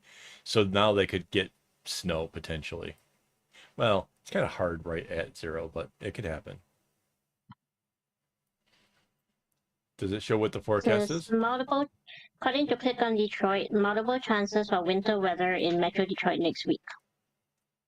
Yeah. So that's really late to the game. Like that's seriously. Expecting some scattered snow showers. Yeah. Little or no accumulation is expected. That's the kind of weather you expect around Thanksgiving. And then by Christmas you've got a foot of snow on the ground, And then by this time of year, you know, it's you've gotten more and lakes are frozen and things like that. They're not even getting frozen lakes.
But yeah, I don't know if anybody who is still thinking this is all that difficult. If you're paying attention, it's just 4 knots that will go to the right and then deal with the center line, whichever one that goes. In this case, it's these ones have been to the left.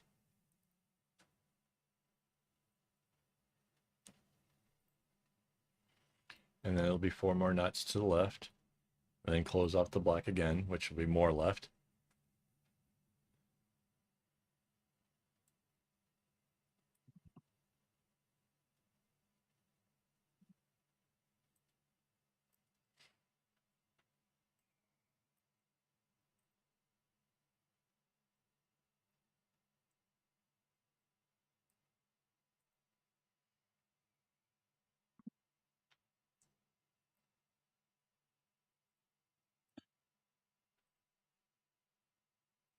Just like that. And then the black one comes across, and then it'll go 4 more knots to the right. And then we close in all the black strings around it.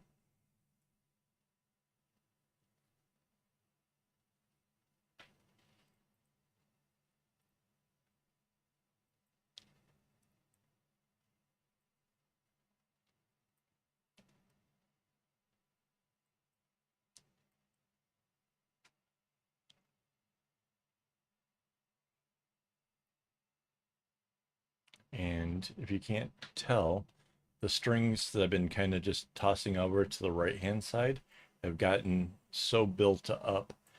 It's just a little tiny clip that's over there that I have them kind of laying across. And so it's getting to the point that it doesn't want to just kind of stay there. So the next time we give this a spin, which I'm basically going to do here in a moment, I'm going to take and bring a bunch of those strings all around the back.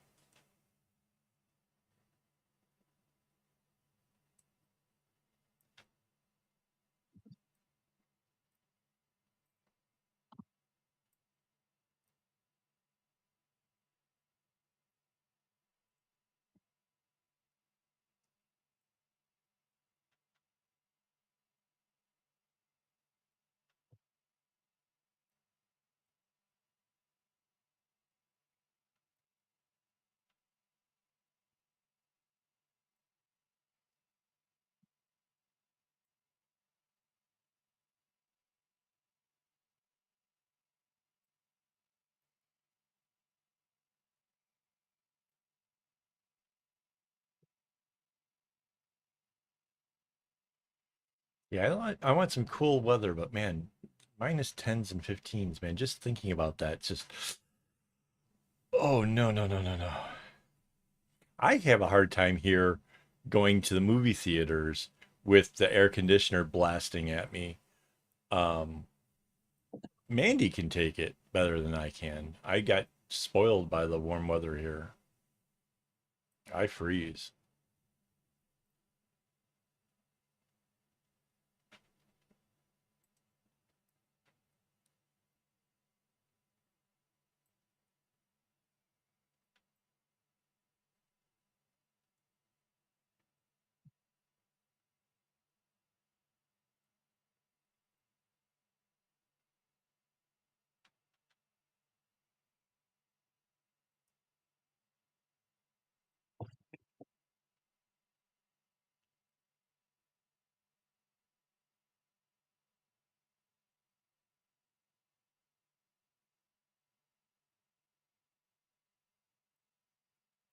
Yeah. So normally I wouldn't like spin this quite so soon, but because I'm having issues with all of the strings over here on the right, it's just going to make a lot more sense if I do it now than to wait. So this is the clip that I have off to the side. So basically I just let the strings kind of go over top of these little things here. Just clips onto the side of the board. It's a great way of having things that could be a problem out of your way. So if you don't normally do that or haven't tried it, yeah, maybe give it a try. I think you'll like it.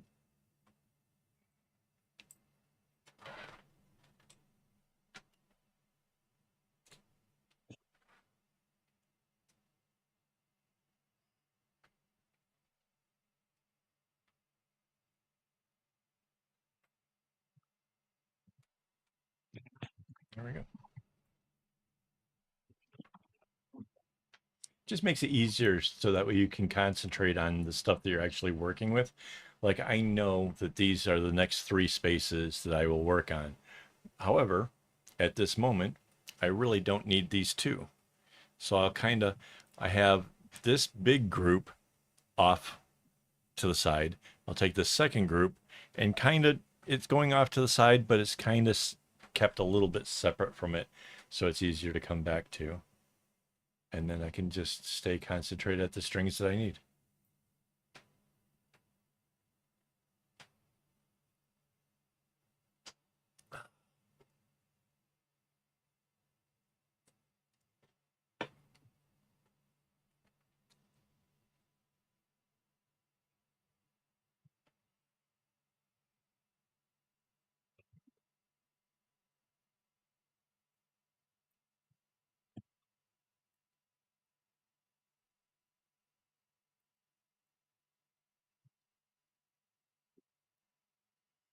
So for these squares where it's all straight up going to be the same color, there is absolutely no need for me to stick to the same regiment the first ones go to the right and the second one goes to the left.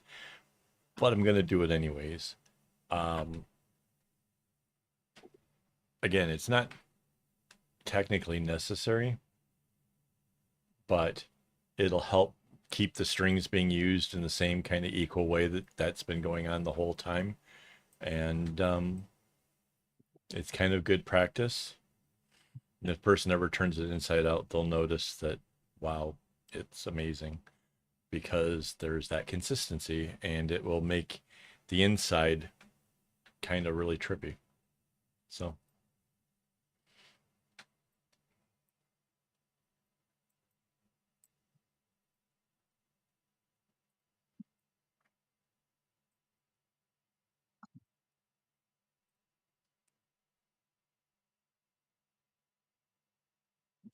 so did we lose Rainbow to the giant horse monster thing? I always forget what the heck it's called. I just know this is like a horse dragon mythical creature that she's working on. She's doing a cross stitch thing. What's that thing called? It's like a Scottish legendary creature thing. Kelpie? Kelpie? Did I say it right? I don't know. Yes, that sounds right though. So yeah. So Rainbow is making this insanely huge, like 100,000 plus stitches thing.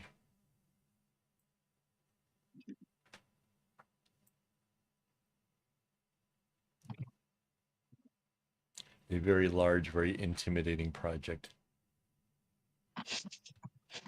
Ooh, McCrispies, nummy.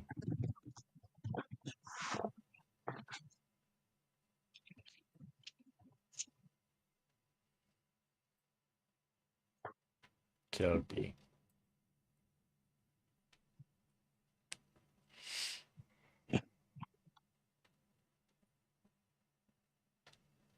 Yeah, I'm terrible when it comes to like the names of things. I just can't remember what it looks like. It's like it's a weird Irish dragon, like part horse and part dragon.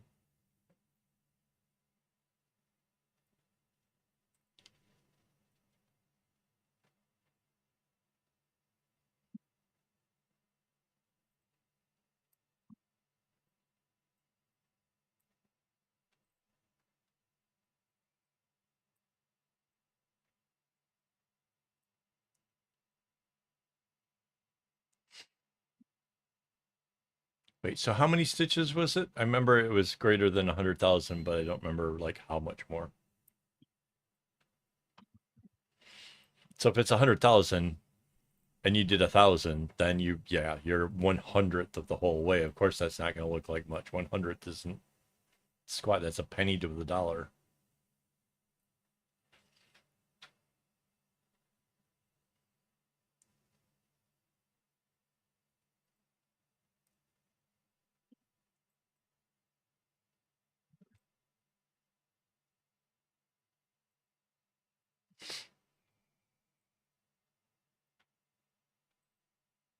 Oh, that's even more than I thought it was. Okay, so yeah, you're not even a penny yet.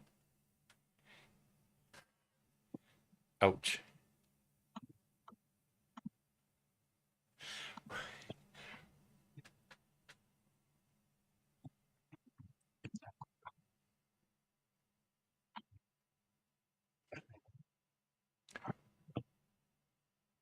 That's probably not that far off from when I started the big project.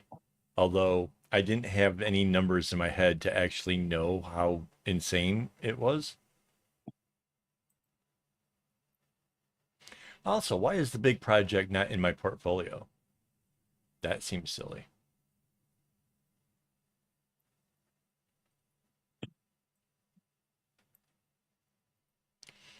Is it even in a web page? Do I have a web page for the big project?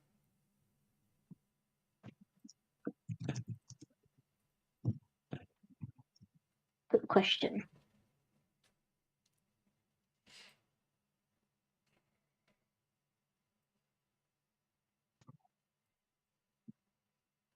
Seems like I should have, but I really don't remember.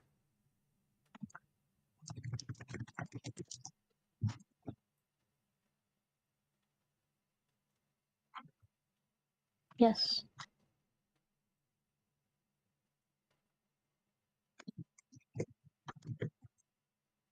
There.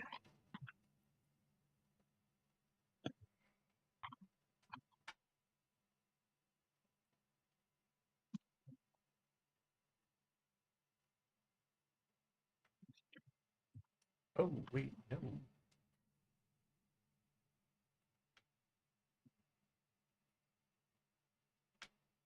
That was weird.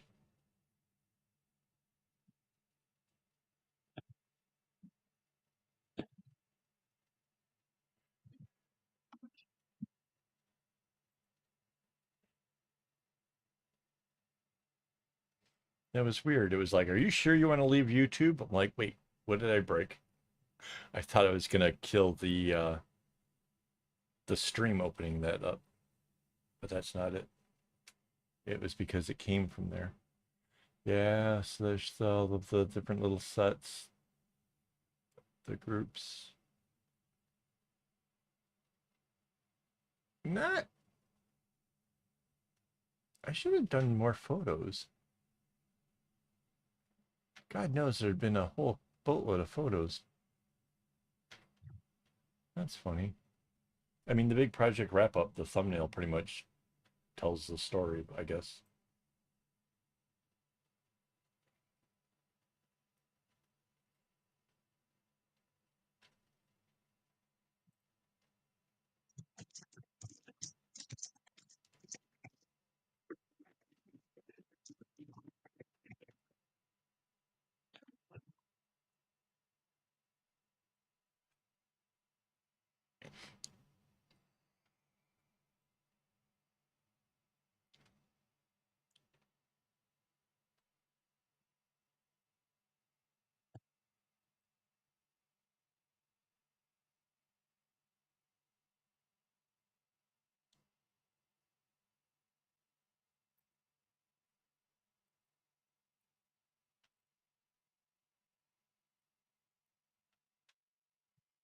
So I got Blue Oyster Cult playing in my ears, and I swear I think this song is like super kind of creepy. Basically, telling this girl that he's her man and they don't need to fear the Reaper, and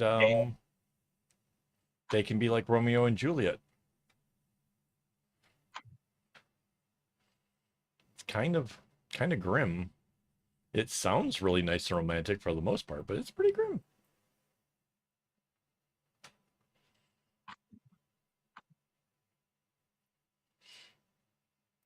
Well, yeah, you also have a job, so like you're like don't have time to work on it every day like a maniac like I did.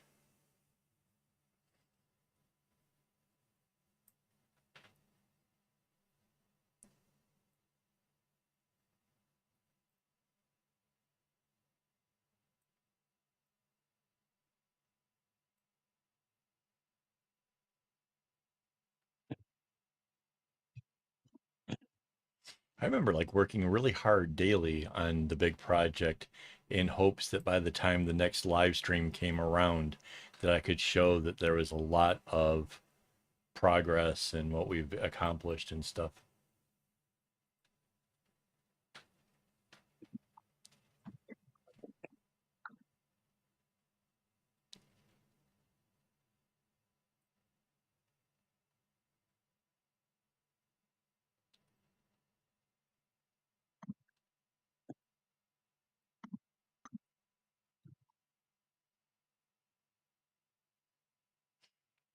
So maybe you should explain that the black work is the filling in the lines and stuff before you get like, canceled.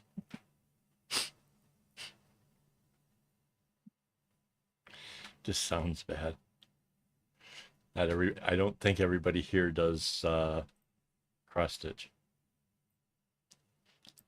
I did. Mandy did.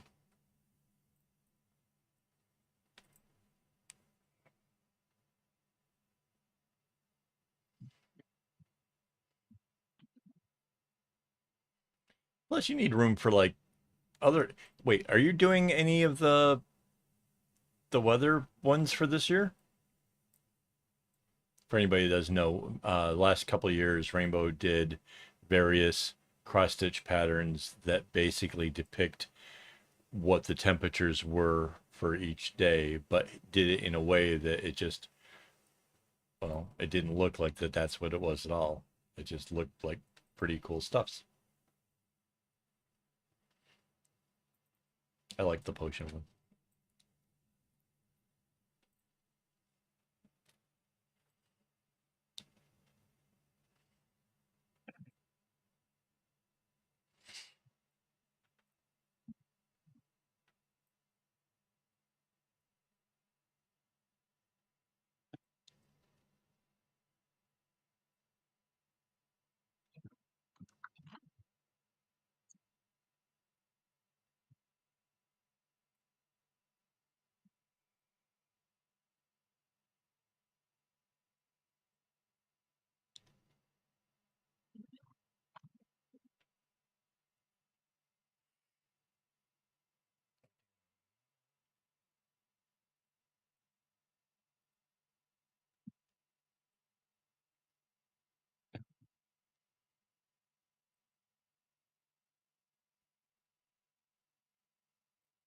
Right on.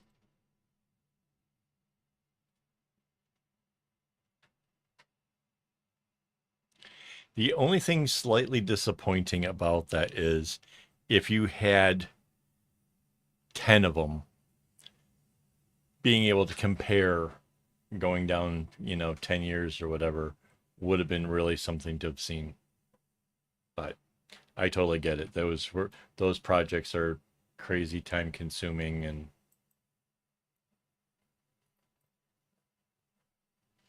and you can't work ahead.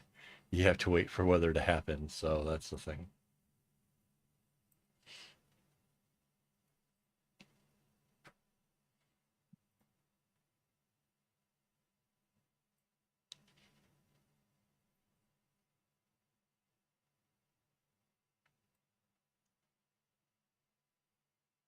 Mind you, I sure would love to have seen some from like say Detroit from like the 70s till now to compare things that are going on because it seems really, really weird to me what's happening.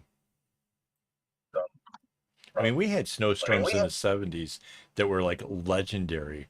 Like, I remember this guy telling me that he was going over these mounds of snowbanks only to later discover that it was a couple feet of snow piled up on a bunch of cars that were stuck on the road.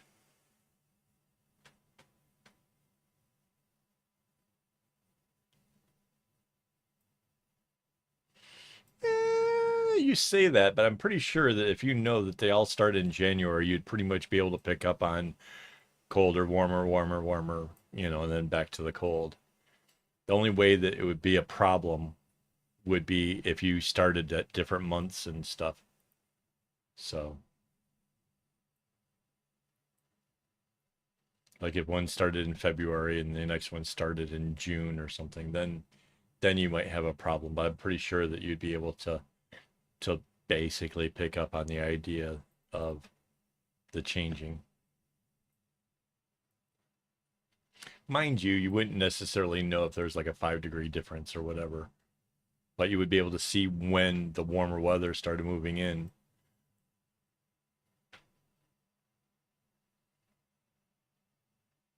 Because the fact that it's taken this long for Detroit to get cold, that's totally a weird thing.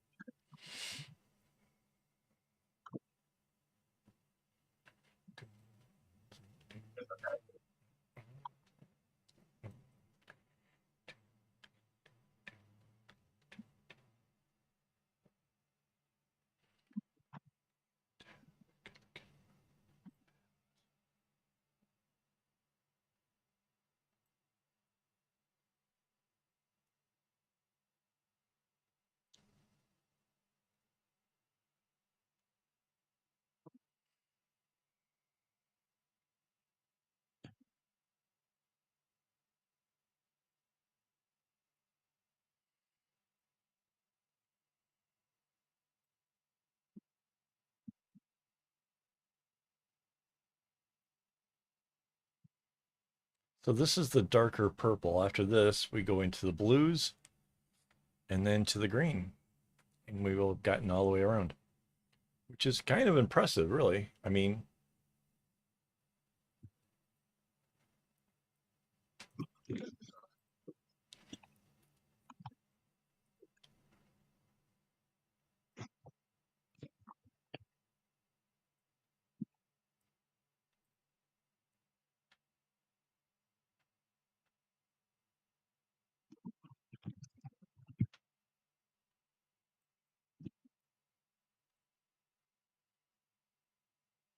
we should make a special folder in Discord just for Rainbow where she can actually put in the progress of the Kelpie thing each whenever she wants to put it in, but we can watch it like progressively getting done.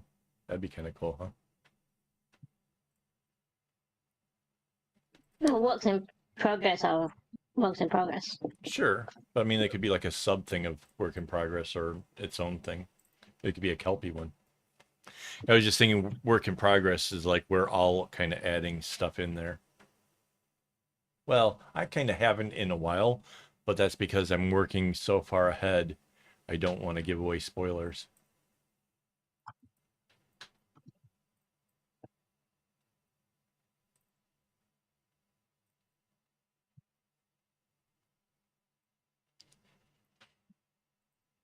Because when I'm not making the videos for the things that they'll be coming out, I'm making. Oh, show the other one.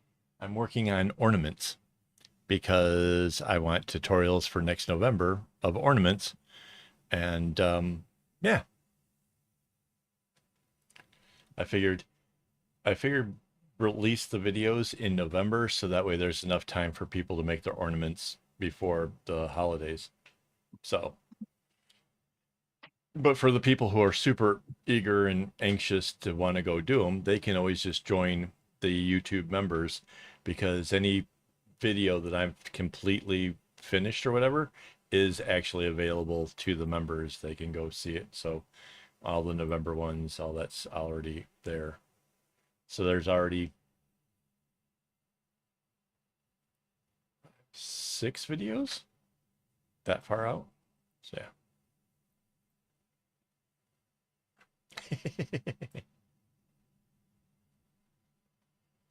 No, not get progressively worse. Ayo.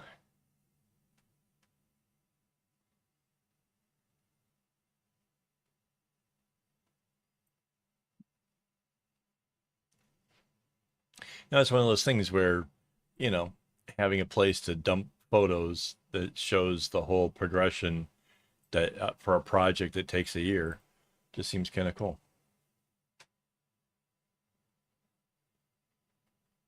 I mean, 165,000 stitches is a lot of stitches.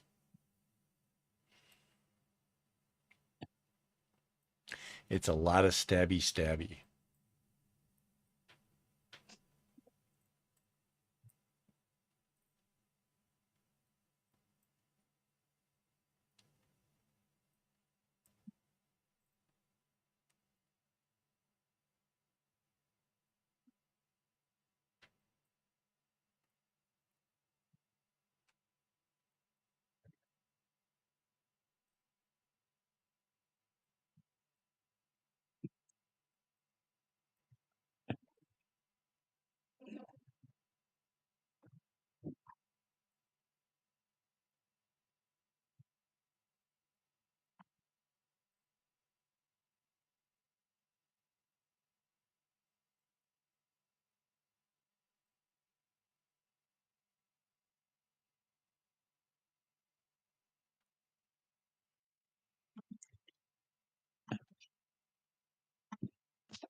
My brain tried to calculate out the differences in those numbers.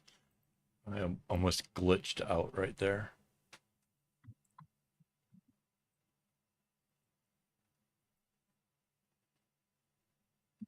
So like 3 times?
Still, it's, yeah, it's going to take a long time to make. It's crazy. It's quite the undertaking.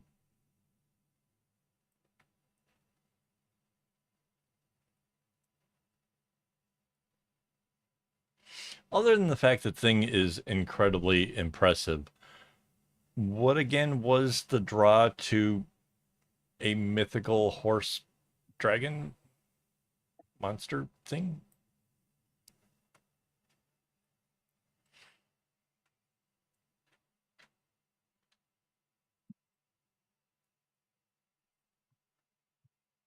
'Cause I'm guessing this, you said it was Scottish, right? Like, so that's not exactly like stories that you were being told as a little girl because you were further east than Scotland.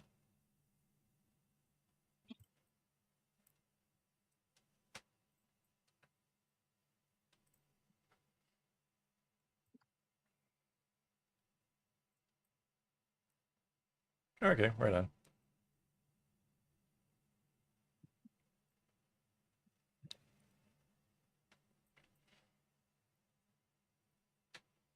Just wonder if it was one of those things where, like, you know, had a nightmare of it when you were a kid and had to like make bring it to life to make it go away or something.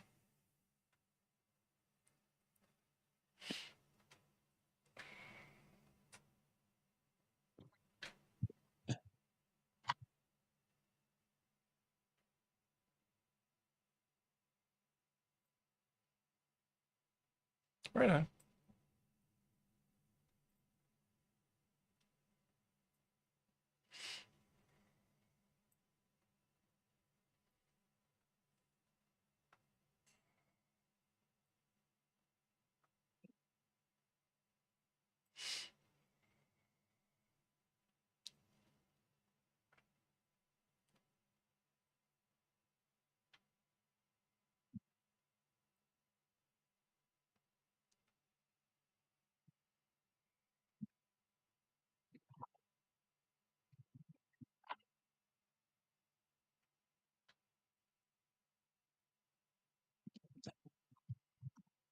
Yeah, if you saw the artwork that, like, if I'm thinking to myself like now, like if I was going to do artwork that, reminded me of days gone by or something, the ones that come to mind are seriously dated. There was a famous one where the guy is sitting like this, and then each frame, which I think there's like 6 frames, he slowly melts. That one was pretty cool. Or I think it was the Grateful Dead live from 72.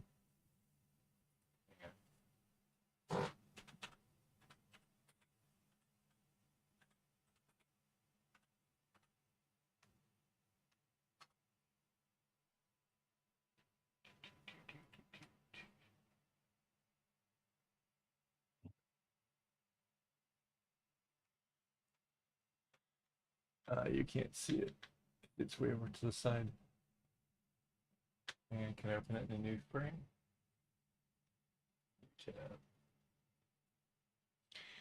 That would be a really cool one to do.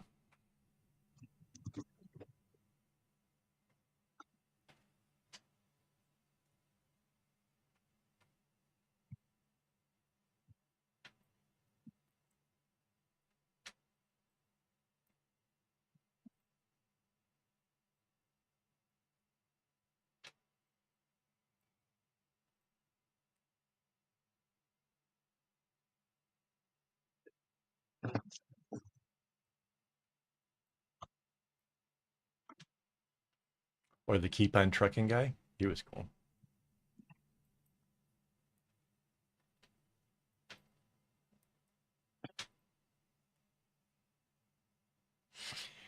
Did I ever tell you that I had the little Jerry dancing bears? Um, I embroidered them onto my blue jean jacket. I did a rainbow of them going across the part that's just you know, by the shoulder there.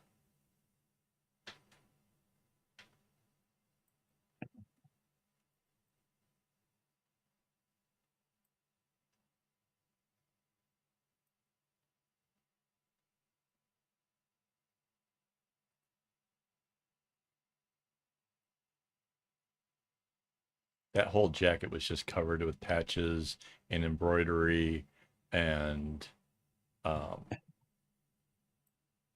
yeah, just crazy stuff. Hopefully Dietrich kept it. I don't know.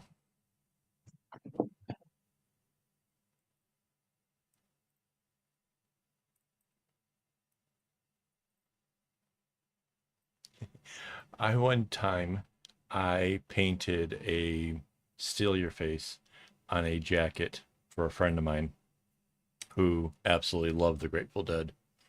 And he lived in Ann Arbor, Michigan. And the Grateful Dead came to Ann Arbor and he lost his mind. He was a taxi cab driver. And a couple of the members got into his car and they wanted to go to the hotel. And they were very specific which hotel, and then reminded him not to confuse it with the other hotel. And he showed them the jacket that I painted, and he was all excited about that, and whatever. And they're like, okay, just remember where we're going. And he still took them to the wrong hotel.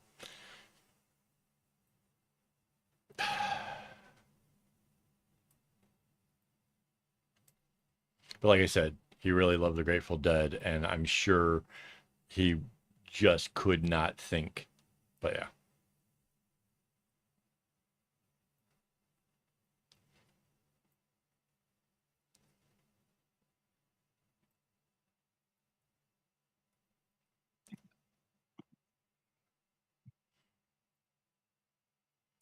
Yeah, I have a cool jacket for that sort of thing. I just not motivated to do anything with it because I don't ever get to wear it.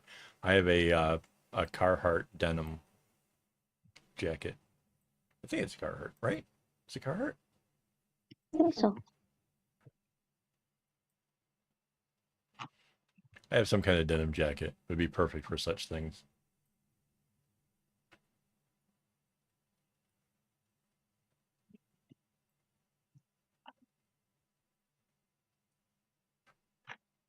I don't know about going the thrifting for a jacket to do patches because if you're gonna do make your own patches, you're gonna make this thing memorable. You might as well put it on a new coat. That way you get the most mileage out of it.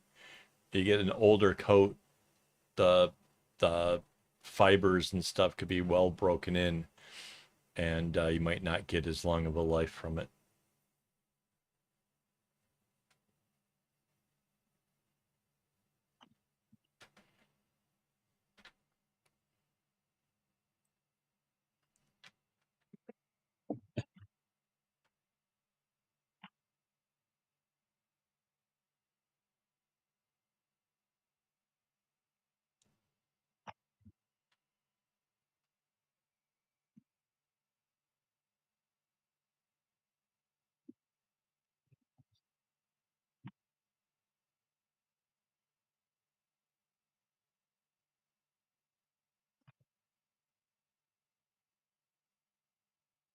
I close up some of it. I opened up a lot of tabs over there. I'm surprised my computer wasn't freaking out.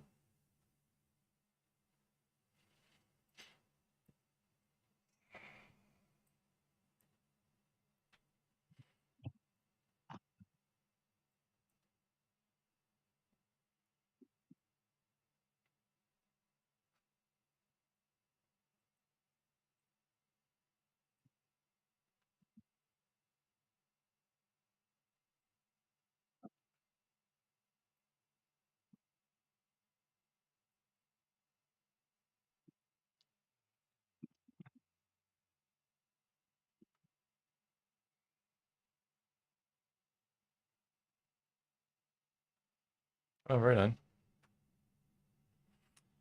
Do you guys have like the so the first place I would go to for something like that was they have like these army navy surplus stores. Um they've got all kinds of like cool stuff like that that you could use.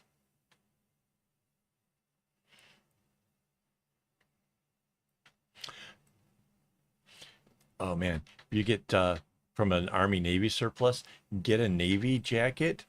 Those things are freaking awesome. It's is it felt? It's they're fuzzy, thick, warm, comfortable. Those jackets are great.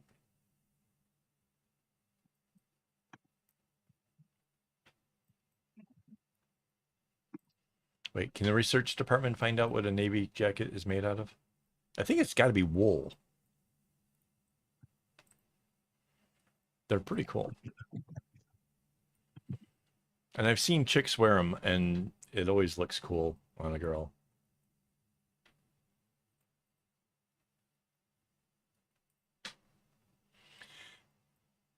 They're, I don't know. Like Mandy's looking. I can tell by the face. That's a research face right there.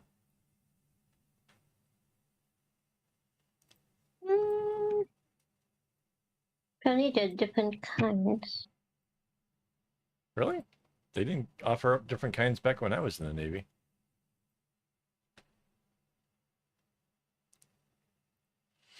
Maybe times have changed. Maybe they've gotten higher tech for like fighting in real cold stuffs. It's like a bluish black. It's almost completely black. Big buttons, big black buttons.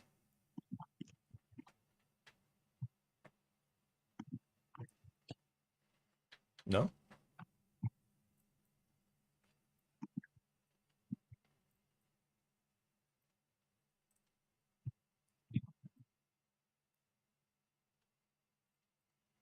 The peacoat tradish Yes. looks fancy. Yes. They're kind of cool, though. They're really. Wool, so this is a wool blend.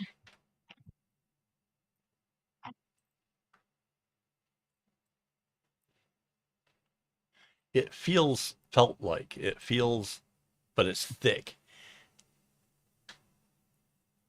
And it's got like giant pockets on the inside. Like whenever you see like those shows where you like expect somebody to be carrying like a baseball bat inside of their jacket, it's probably like this sort of a make or whatever to it.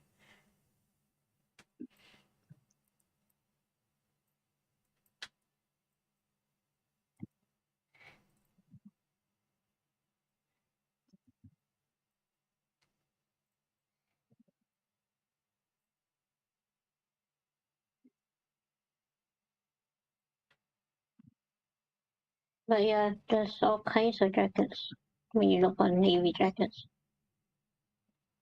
Really? Utility, leather, slide jacket, bomber But jacket. but there's no bomb. Well, I guess. No. I thought the Air Force is bomber jackets. Navy is the I peacoats. searched Navy.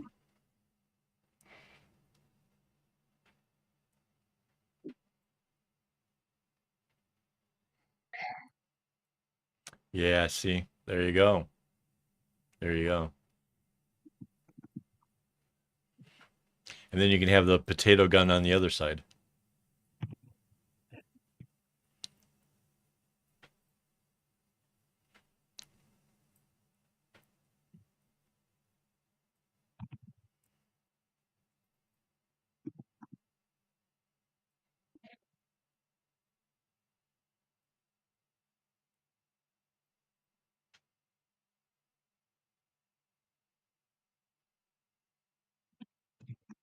Actually, if you want your baseball bat to not stick out of your back pocket, then you need the Jinkos.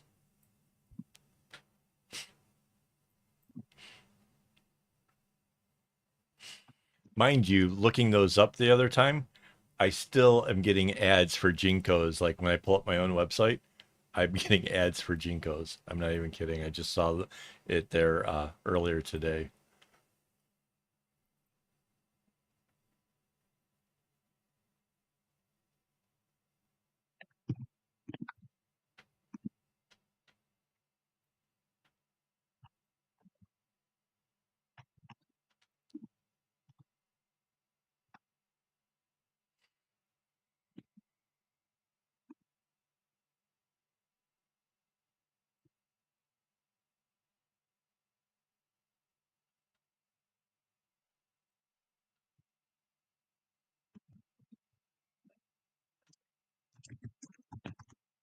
mind you, we have crazy jeans over here by companies that do like intense embroidery stuff all down the pant legs and whatever. Um, but the starting price for some of their jeans are like $800. So no, I won't be getting those. Not when I'm making $1.45 a week. It just cracks me up. I made $1.45 in 6 days.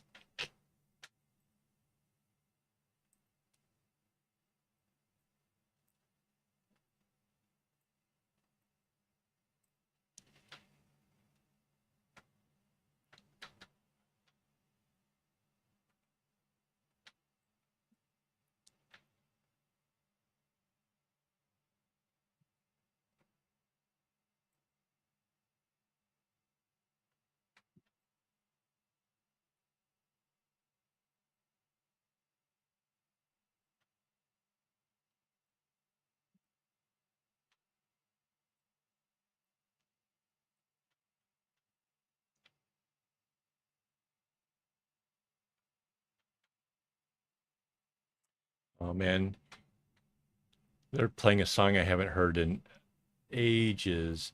Does anybody remember Radio Gaga by Queen? Mhm.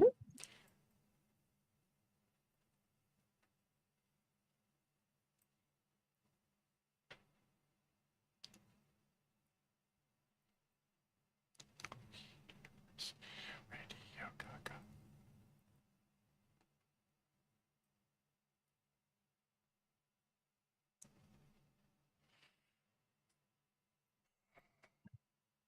Yeah, what I need is sponsors. I need like I don't know, floss manufacturers to get on board and start tossing in a little bit of something here. Or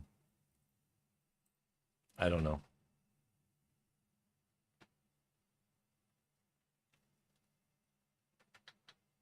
Yeah.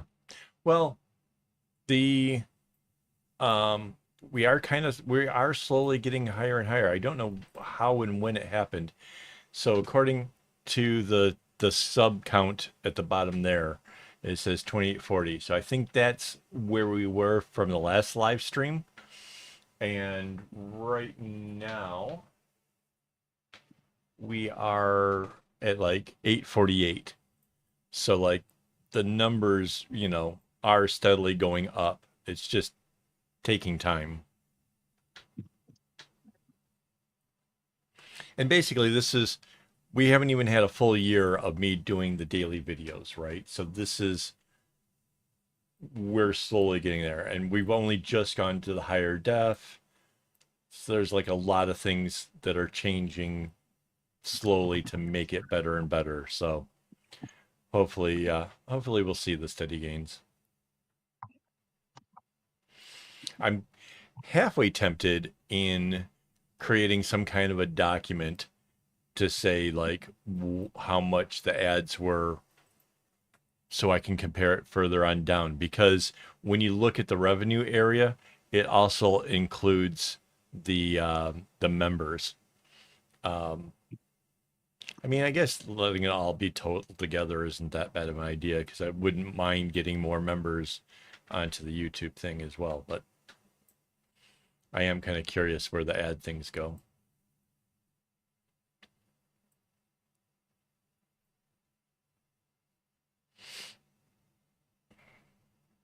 I do know that I will make a video to talk about YouTube earnings because, like I said, back in the day, I watched a number of them.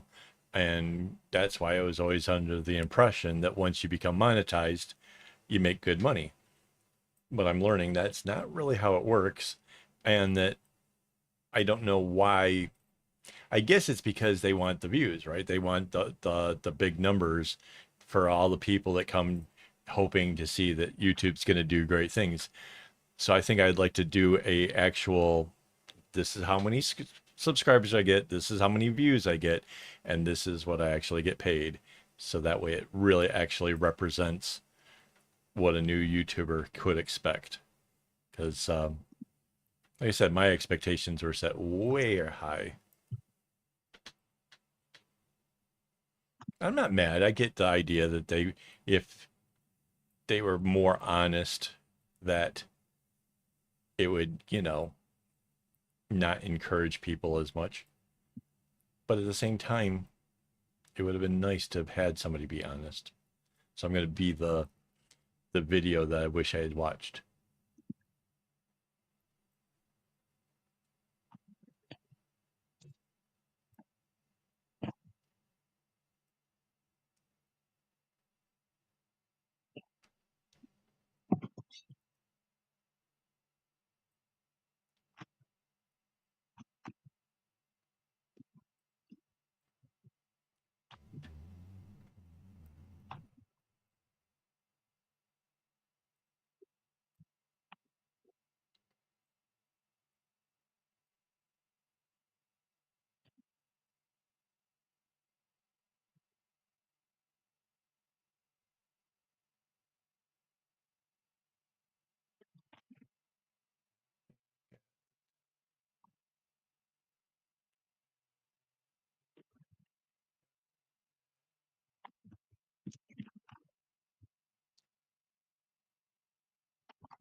Time to give it a little spin again.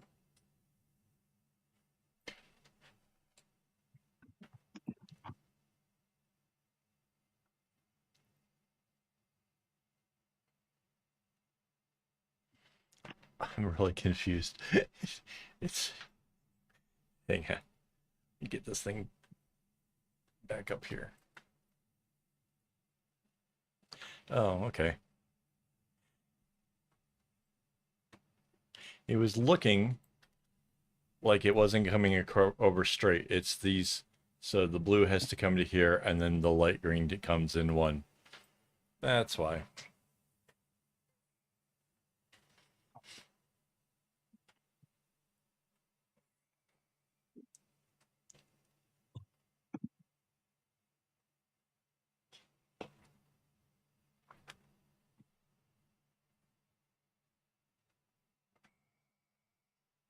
So I think everybody else went back to sleep.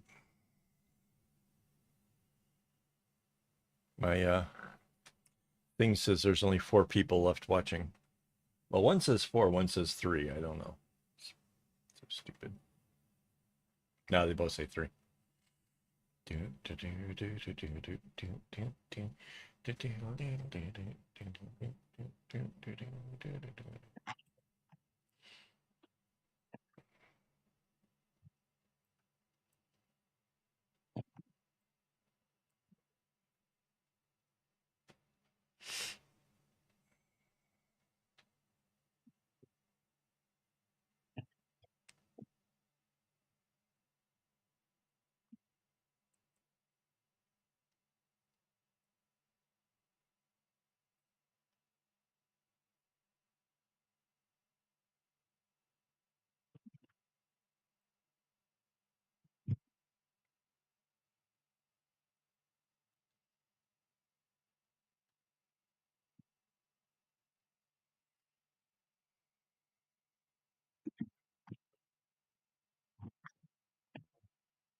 So quiet.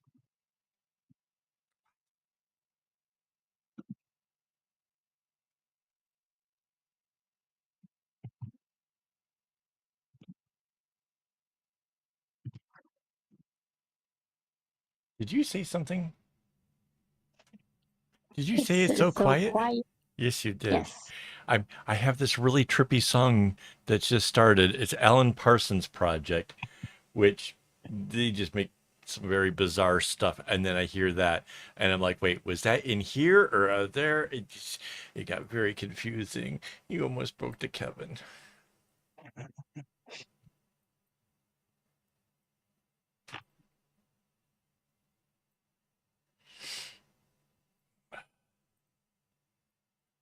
Yes, it is very quiet. But I'm almost all the way around this thing. We might get like a little bit more done before the night's up, but I'm feeling accomplished in going all the way around it.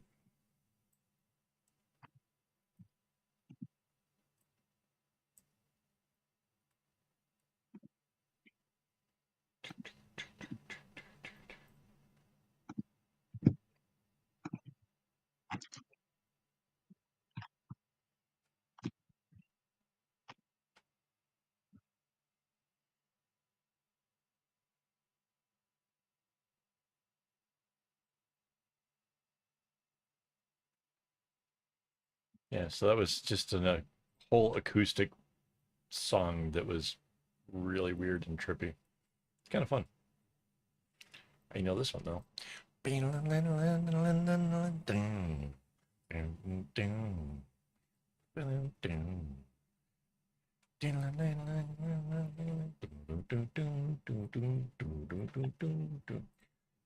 real hard and I'm trying to find a job, but it just keeps getting tougher every day.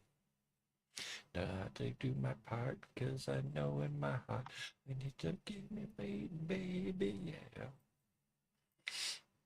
Statious when I don't get suspicious when my woman is a friend of mine. Yeah, it's true that all the things that I do bring come back to me in my sweet time. Give me, baby. Give me, baby. Give me, baby.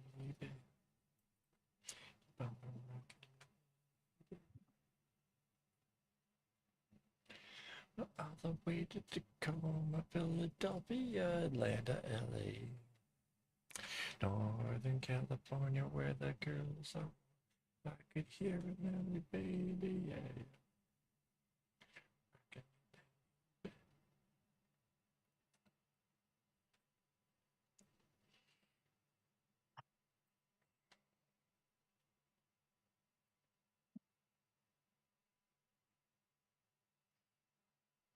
So during the normal work days, when I'm doing live streams for 4 and 5 hours, I have a chime go off hourly where I will get up and I will go stretch and I will take a break from things unless I'm in the middle of like a voiceover or something that where I can't.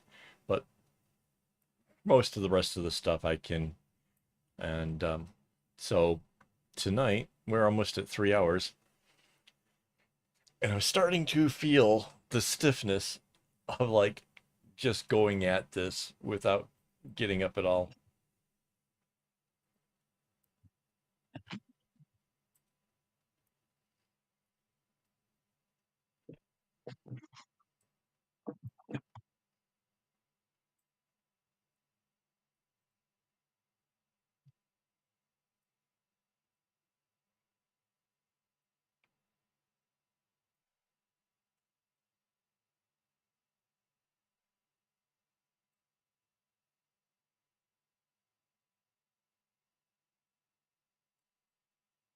So at this point in this whole creation, now that each color has gone all the way around from one side to the other, both sides technically have the same pattern, just one side would be upside down from the other, right?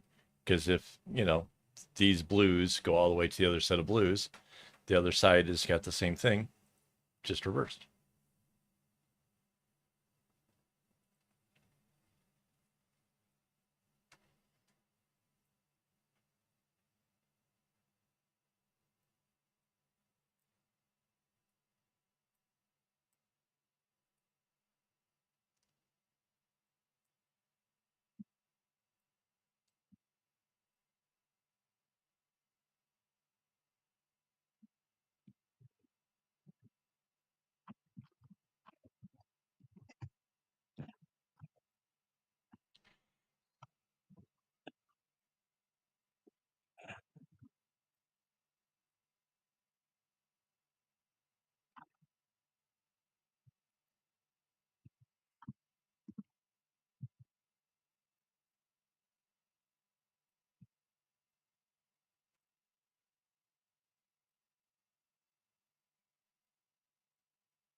You've scooched way forward. There you go. You're back to where you were. You changed the perspective of your camera for a moment there. You was looking kind of hot for a moment.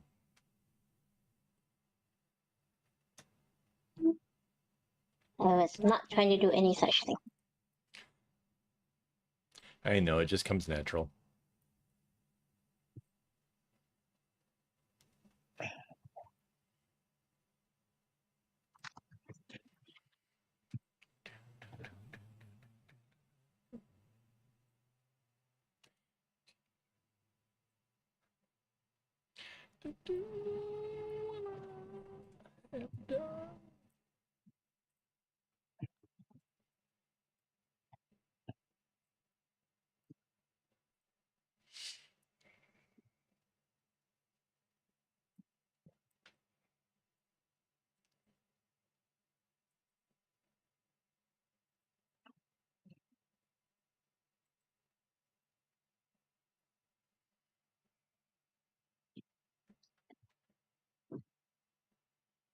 Hey, we're up to 5 viewers. Somebody's a little late to the game. Well, welcome. Hello. We're getting towards the end of the live stream here tonight. We've accomplished much. We've gone around adding like 2 boxes. Well, it looks like 4 each thing. Well, I don't know. We've added a lot. Just gonna try to describe it, but it won't make sense. But we've added a bunch to this. It's a bag, in case you didn't know. I can't see. It doesn't tell me who's there. Yeah, you know, that would be a great feature. Like if the live stream had the ability to like tell who's joined. That'd be kind of cool. Probably not cool for somebody who's got like 1,000 people all on their stream at once. But cool for like 5 and 6.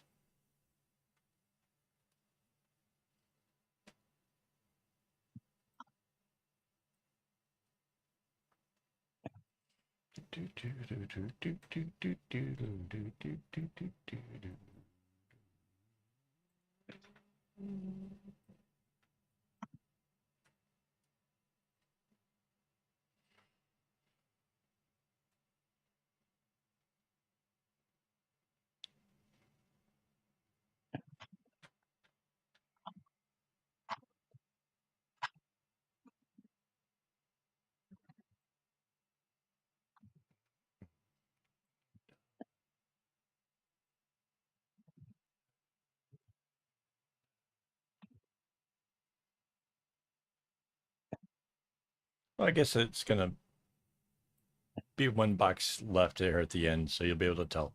So it's been 2 boxes all the way around, and then in a moment it'll be just 1 that I join to finish out this row.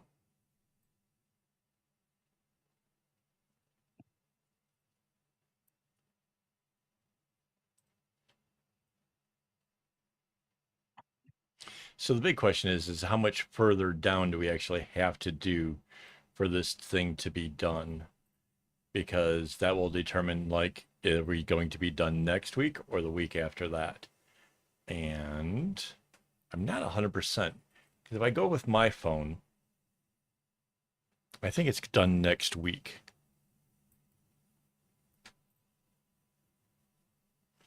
I'll have to talk with the boss over there and see if she agrees.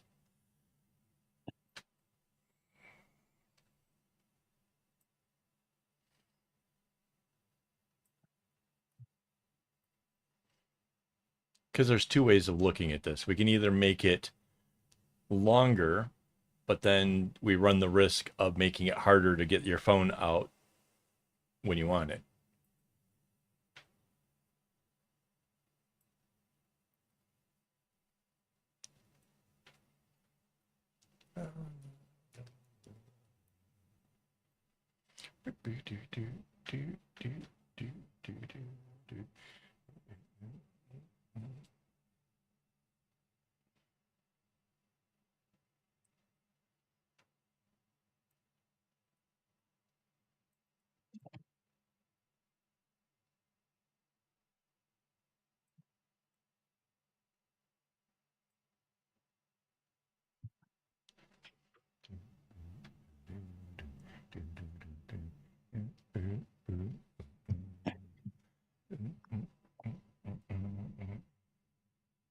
Yes, that is very true.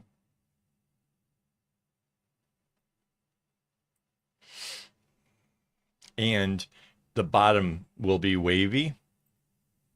So, yeah, you end up, there'll be like little pockets down at the bottom, little dirt catchers.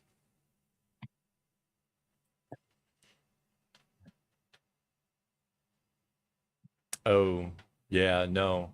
Yeah, you have to, yeah, it has to be longer.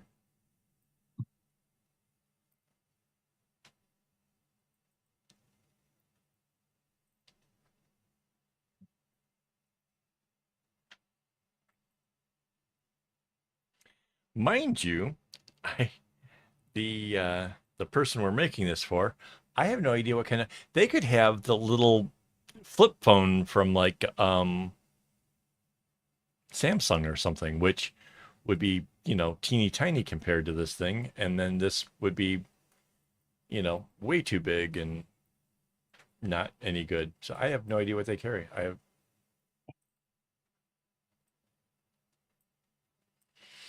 And I can't ask because that would totally give it away. And I don't have anybody to side question, to kind of go around and be like, hey,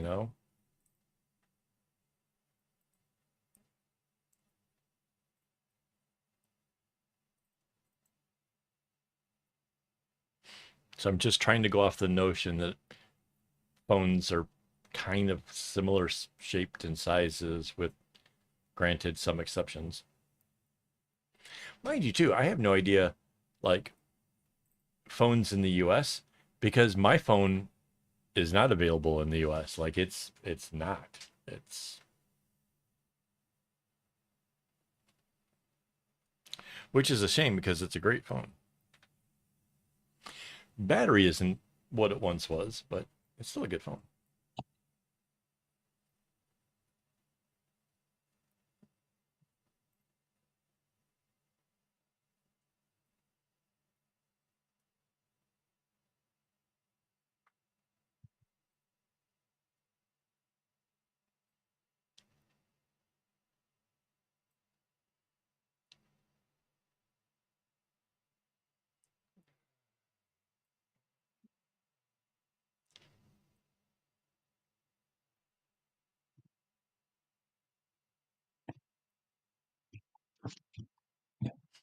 I just pictured Rainbow the next time she needs a phone going into the store being like, no, hang on.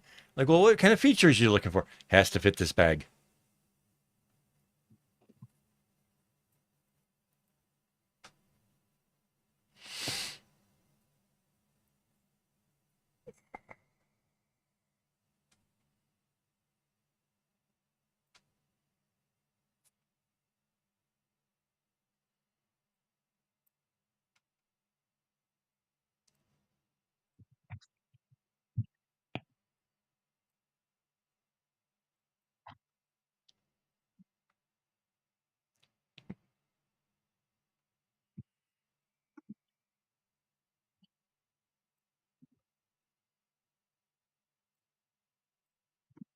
I mean, you did do an awful lot of work to make the bag pretty darn awesome. There's no reason why you shouldn't have a phone that fits it. I mean, just saying.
What the heck? Now we're up to like 7 people?